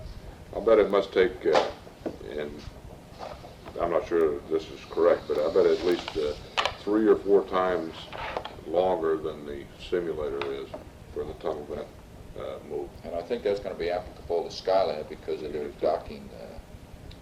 They're going to have to vent before they undock. It took quite a while. But tunnel closeout was easy. We had no drogue and no probe, which were stowed in the LEM for LEM jet.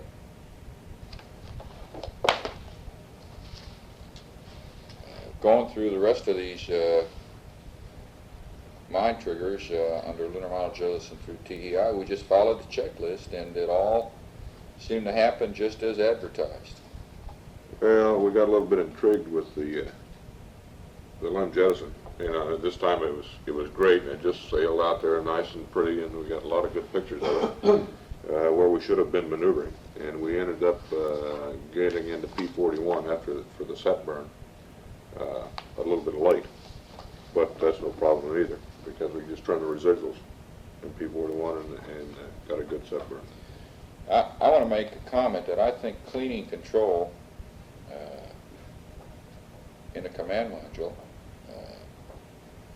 was excellent, considering all the dust and all the dirt that just seemed to adhere to everything in the LEM. When we got back in a command module, with the exception of the suits and with the exception of the LMP and the CDR, everything was clean. And that, for the most part, is because everything was bagged before we brought it over, bagged and zipped. And we never did open anything once we got it zipped up. So the command module stayed, and I think that suit fan filter is probably going to be very, very clean, stay exceptionally clean throughout the remainder of the flight.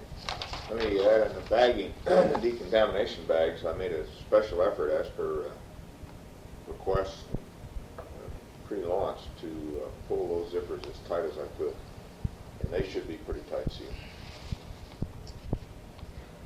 Okay, orbital navigation, high gain, why don't you pick that up? Okay, I've already, from set to TEI, I have no comments. High gain always worked good. Omnis and S-band were good. Photography went as advertised. We have a lot of targets of opportunity. SimBay operations have been mentioned before. Let me just make one gross comment about the way we handle it as a 3-man crew at SimBay operations, which after... Didn't we get that yesterday? Did we? Yeah. Okay, it's covered. I think it's covered. I think I did say so. Yeah, you did. Okay, the TEI updates, nominal. Selection of star checks were good for TEI. Got the commander's master alarm on every one of them all through the flight, which made me feel very good. Yeah, but you kept trying to get it. I made sure I got it. I made sure I got it on those last few. I wasn't going to change any mode of operation. I'll tell you that last one. Well, reentry was the last one, but I made sure I got it on TEI. Just make you guys feel at home. I figured you'd think I didn't do it right if I didn't get the master alarm. The TEI half G, or whatever we were pulling there, seemed like more than that. Quite noticeable. Yeah, it sure did. It seemed like it was really pushing you back in the seat. Yeah. Ron and I both, I think, started out holding our heads up and eventually relaxed them back on the couch.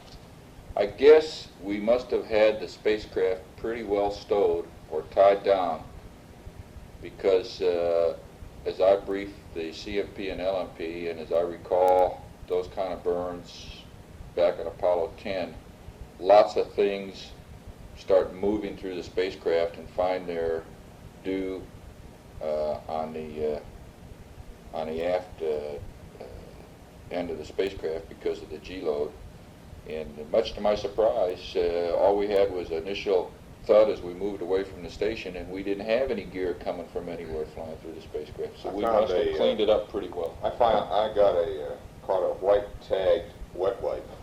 A white tagged wet wipe. But other than maybe one or two of those things, in looking back, I would have expected more gear to come from somewhere, but we prepared for those burns pretty well. Well, that brings up another point that reminds me, though, is that there is always water condensing on the ECU unit, the pipes and what have you back in there when you get back to clean the suit circuit return valve. And when we put our suits on for the EVA the next day, your suits were noticeably wet.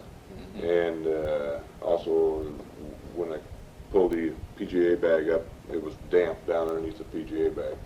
So I think as a normal procedure, we should have, either after the burn, probably before the burn, made sure we wipe with the water in the LAB somehow to do that. I wasn't really aware. Our suits were damp when we put them on, but I was not aware. I could look down there, and I could not find any real water down there. Except on ECS. Yeah, on ECS, there's always water down there in ECS, and I just assumed that's where all that came from. But Funny, it was all over. It's not a puddle of water, like you say. It was just damp. It's almost as if it was colder down in the LB and water was condensing on all over the suits. It wasn't as if they were in a puddle. Yeah. Okay, I think that covers right on through TEI. Let's see. Yeah, the one thing I want to mention on TEI is that again, the simulator is set up such that in the roll deadband that goes over to one side of the roll deadband just kind of stays there. And during the TEI burn, it was bouncing back and forth from one side of the deadband, clear over to the other side of the deadband. And when it's bouncing back and forth, the roll rate is up around 4/10 of a degree per second, arcing back and forth across the roll deadband.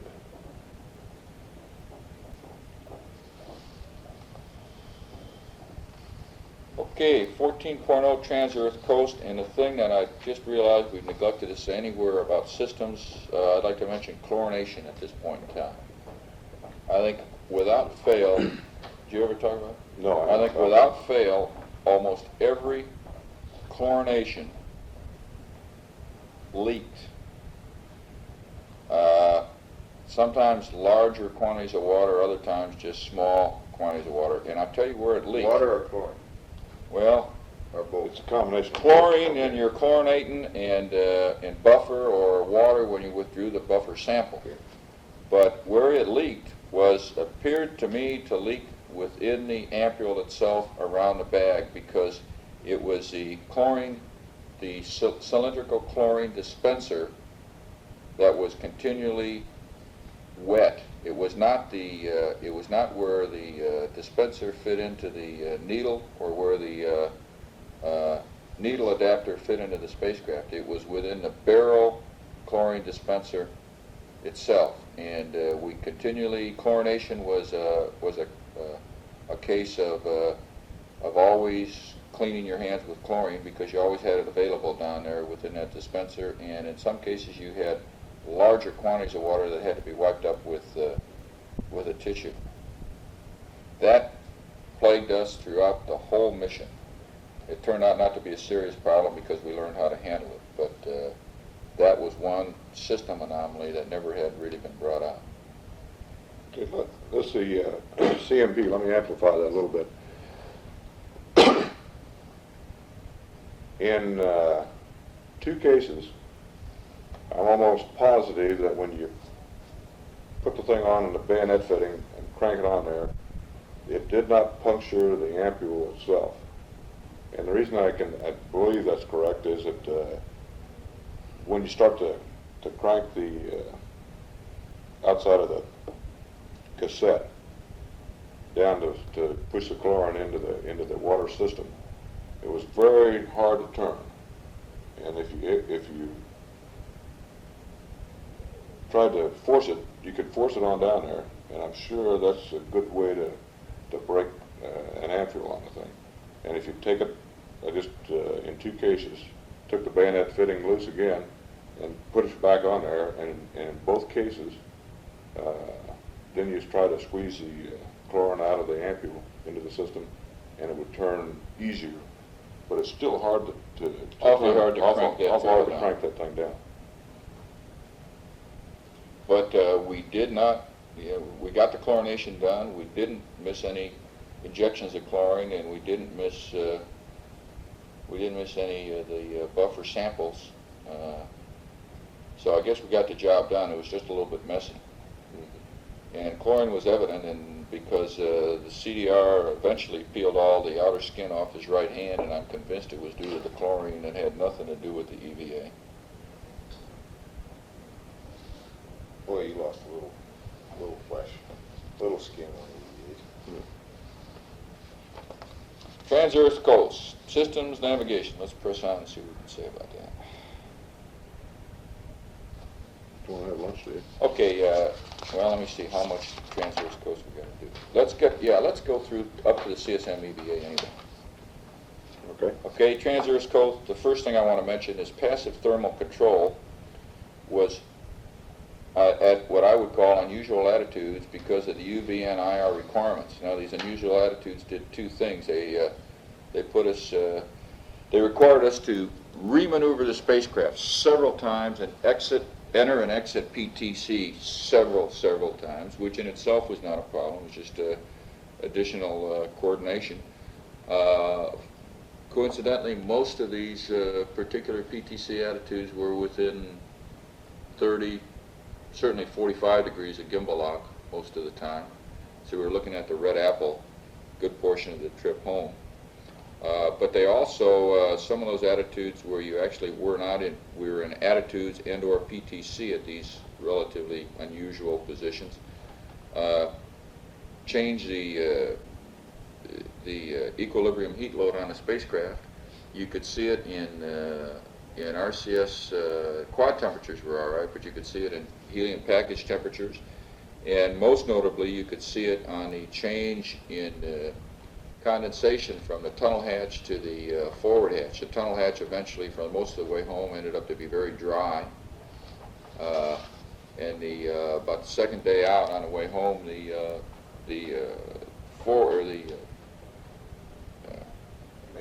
center hatch got soaking wet to the point that I even took a dry rag and wiped off some of the latch components and some of the gearbox components externally. Not that it did any good, but there was just that much water on it. I think this is all due to the PTC attitudes required for the Simba experiments on the way home. It was colder in the spacecraft too. Oh yes, it was colder in the spacecraft. Not as cold as the commander thought it was. But That's it was right. colder. Cold enough to warm up. On the commander's orders.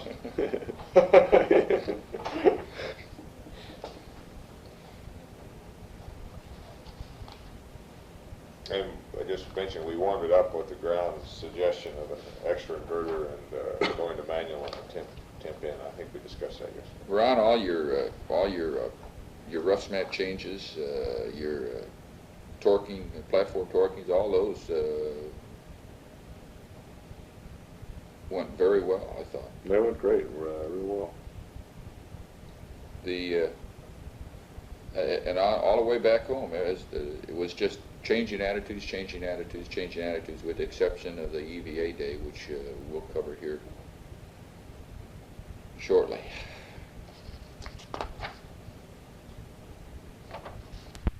CSM EVA. Okay, on EVA prep, I think the only anomaly we came across was the CMP's, well, let's see, on EVA prep, we really didn't have any. We didn't know anything at that point. On the, I was going to say on the CMP's compare. But the EVA prep went right down the line, essentially. It was all well laid out within the experiments checklist, and we checked things off as we went, and stayed pretty much on the timeline. We started about a half hour early and stayed a half hour early.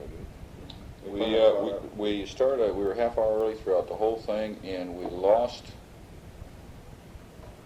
that half hour and opened the hatch just about it and turned TV on exactly on time, and I can't remember a small little It was the something comp with carrier. chasing down. Comp carrier. Comp carrier change. Comp We carrier lost that change, half hour yeah. during a comp carrier change on a tone. Ron, I'd like to add that post-EVA, that I think one thing that helped us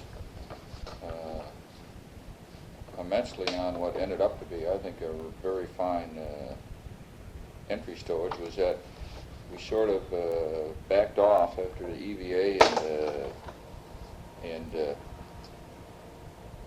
took a good long list at the long-range stowage as well as the post-EVA stowage, and really effectively started housekeeping, cleaning up the cabin, and effectively stowing some of the articles that were not going to be used any further in the mission for entry at that time. At that point in time, yes, we So our did. entry stowage really started with the post-EVA time frame period, and I think that really helped us out in the long run. Okay, I think we should mention how we got out of the suits on this thing. To me, that was a pretty important way to get things done. And The only change to the prep and/or post was the order in which we doffed and donned suits, because it was very evident that there were certain convenient ways, because of the way the student suits were stowed and the way people fit into the checklist, that we, when we donned the suits, the commander got donned. You got him first. First. And I did, and then Ron. Then the LMP and the CMP got down last, and it worked out very fine that way. Plus, the CMP had less work to do in his suit, which also aided him in the long run. When we doffed, I went first. the LMP Yeah, because I was stuffing the went suit. first, Lumpy, then you. then the CDR, and then the CMP. And that wasn't exactly the way it was called for, but that's the way it worked out. that's the way it worked out the best. And we stowed our suits in the L-shaped bag prior to putting the center couch back in, which was another good decision, I believe, in helping us get the suit stowed back in that L-shaped bag. Go ahead. Okay, let's go on down cabin depress. No problems. The normal depress. Hatch opening. Even though the hatch was completely, or the cabin was completely depressed, I think we're reading zero pressure on the thing. As soon as I opened the hatch, there was enough residual pressure or something inside the spacecraft that it actually tended to pull the hatch out of my hand. Suit is bleeding into the cabin all the time, so you never truly get zero. That's right, you never truly get zero on the thing, but the dump valve was still open. And if I had not been hanging onto the hatch, it would have blown it all the way open. Well, Ron, to give you an idea, that's not unexpected, because it's exactly what we had on the lunar surface. We completely dump the lamp, and I'd still have to break that hatch loose and hold it open about 6 or 8 inches until things just vented, and then I could leave go of the hatch and open it all the way. If I didn't, it would slam back closed. So we had inward. Oh, yeah. Different type of. So it was basically the same thing. You got to open it and really let things get down to zero.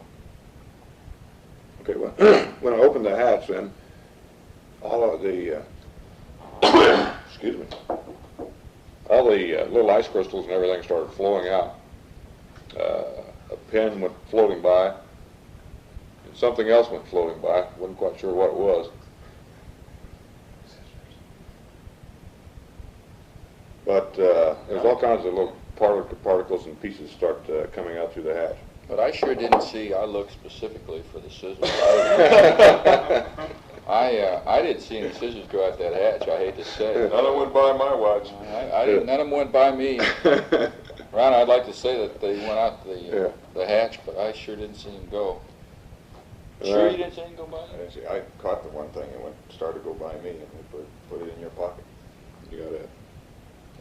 Push straight. Okay, once all the particles and junk was out of the way, then you just push the hatch open. We had disconnected the counterbalance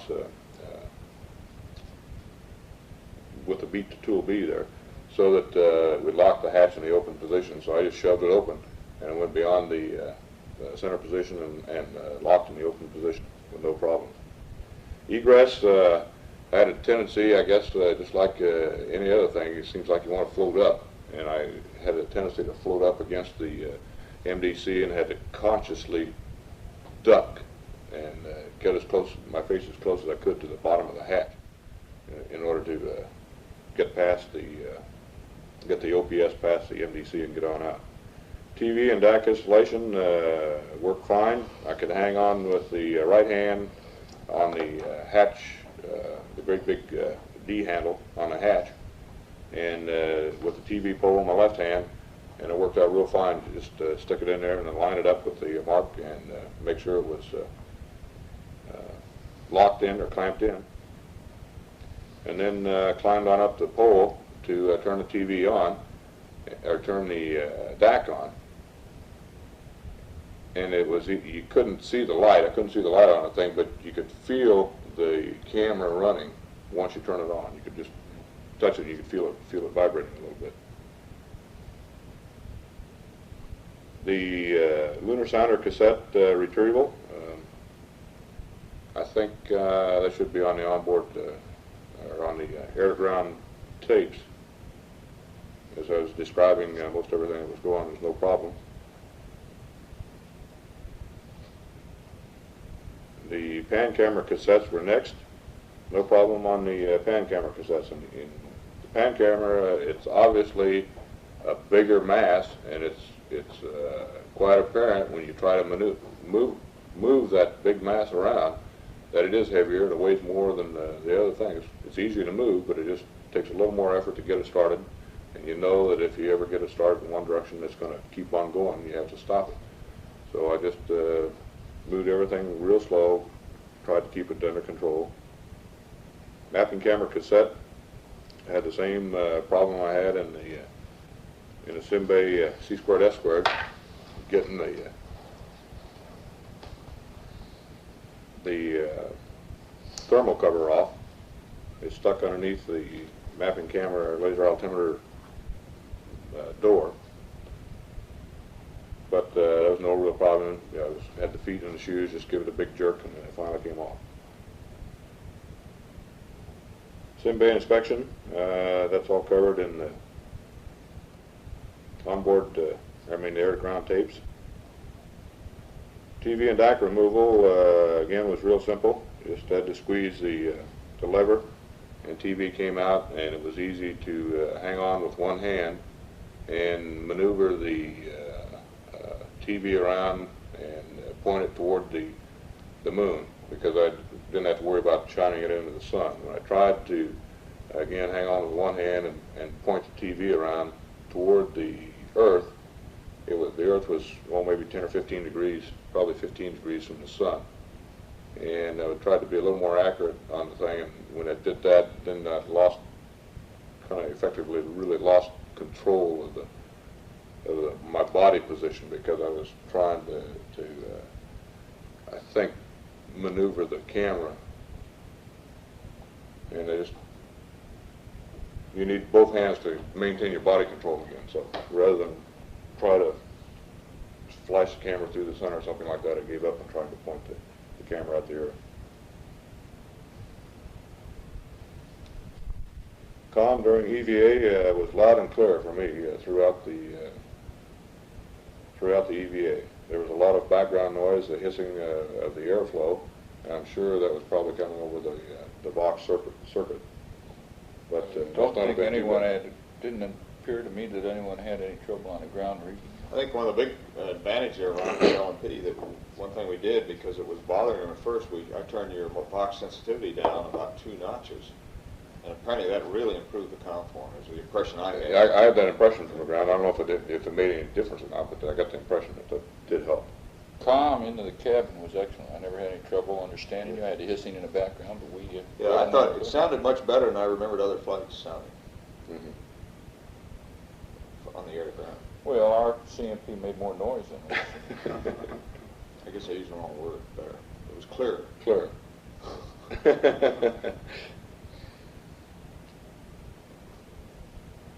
Ingress seemed to me like it was easier than the egress. some reason. Hatch closing was harder than I anticipated. And I guess maybe this is the same reason is that I must have been exhausting into the cabin all the time.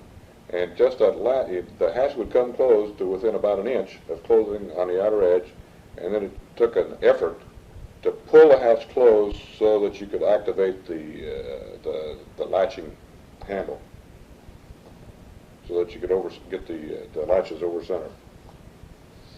Of course, once you got the first stroke on the latching handle and got the latches over center, then it's real easy. Just a couple more cranks on the hatch closing. Cabin repress was nominal. Let me add my comments here. This is LMP. All I did was work in the hatch area, and I want to emphasize, I think what everybody has always said is that you do your best work when you take things slow and easy and just let yourself move yourself in small increments to where you want to go. You can turn and dip and raise yourself up. And I think it's also useful for any cabin hatch or port operations to have somebody else available to push you out on your tether as far as you want to go or pull you in. It just eases the operation. Gene was doing this occasionally for me.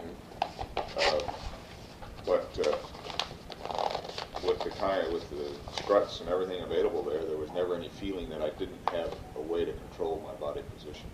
Sometimes it took a few seconds to get it where I wanted it, but it was clear. The one thing, invariably, every time I went back inside, I had this 90-degree disorientation feeling for a few seconds until I got the perspective of the cabin again and said, okay, that's right. And I get back in, and then I'd go back outside, and I come back in again, and then once again it seemed as if the cabin had rotated 90 degrees to my perspective. And it's just something that's no problem. It's just a change of perspective for some reason that I experienced several times.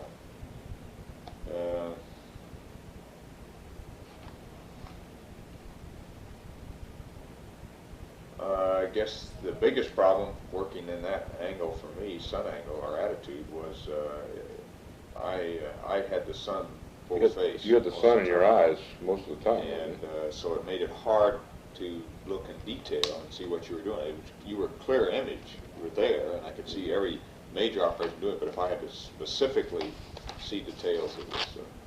Oh, I know. One point I wanted to make also was that I had no awareness whatsoever that I had an umbilical on my back. I never got the feeling that the umbilical was tugging on me, restricting my movements, or anything. I didn't even know it was there. And did you observe at any time, did the umbilical ever get tangled around my feet? The umbilical was easy to tend, and I frankly don't remember a single time when I had to clear it. There may have been one. I have a vague impression that one time I asked you to hold up, or maybe I didn't say anything. I just moved it away from a handhold or something. But the umbilical was very didn't tend to snake around, and it was you seemed to have everything you needed on it. It worked out real good. I didn't even know it was there. I guess that's the point I was making. Is that really being tied to the umbilical does not restrict your movement or give you a feeling that it is restricting your movement at all. Suit doffing and storage, I think we've already discussed that. This is continuing on the EVA part of it, but no, this is a different section here, suit doffing and stowage. We've already mentioned the suit doffing and stowage. The light flash phenomena, three of us were blindfolded for an hour and never saw a light flash. That was the second round. The second round, on the way back, and Trans-Earth. Eating, resting, exercise, and comfort. Let me add to the light flashes, LMP, that that evening, I guess it was, I did see them again, falling asleep. So I did too. So there was just that period, apparently, during the actual experiment that for some reason they weren't visible.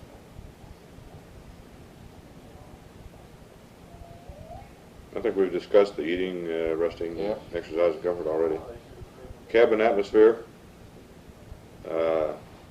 one thing that I don't think we've ever mentioned yet, and I think should be noted, is that we never really utilized the waste storage vent to get rid of any odors out of that waste storage compartment. And if you kind of drifted over in that area, it was always apparent you were in that area. If you got real close to it, I thought it was. I never noticed it. I never noticed. I think I generally. guess maybe I did when you opened the door. That's when you really noticed it. The cabin generally turned over the atmosphere in pretty good style. It got saturated sometimes with gas, and it took a few minutes. But once the source of that gas was plugged up, the cabin did a good job of recirculating, cleaning out the. I think it did. I think real good. Flight plan updates were super. The flight plan was excellent, and they were held to a minimum, and we really didn't change any part of the entire flight except a few dates and times and what have you here and there. Attitudes. But other than that, it was really at a minimum. Let's say the entry preparations really began after EVA and continued all through the next day. And we had very little final stowage to do on entry morning. Just those things that we had to leave unstowed until we got out of our sleep restraints. So we basically just had to tie the big bags down on A1 and 2 and 7 and 8. And final entry preparations went by the checklist. And if anything, we stayed about 5 minutes ahead throughout the entire checklist, including separation and activation of the command module RCS, and picked that 5 minutes up, of course, right at 05G, which came on time. The communications, I thought, were very good through that period of time. We were through Araya the last couple minutes prior to RRT, and I understand now the ground heard everything we said right on through blackout, into blackout. And then and as soon as we came out of blackout, they still had Araya, and they could read us, and we could have read them, but they never transmitted anything. Oh, that was it. Okay. Yeah.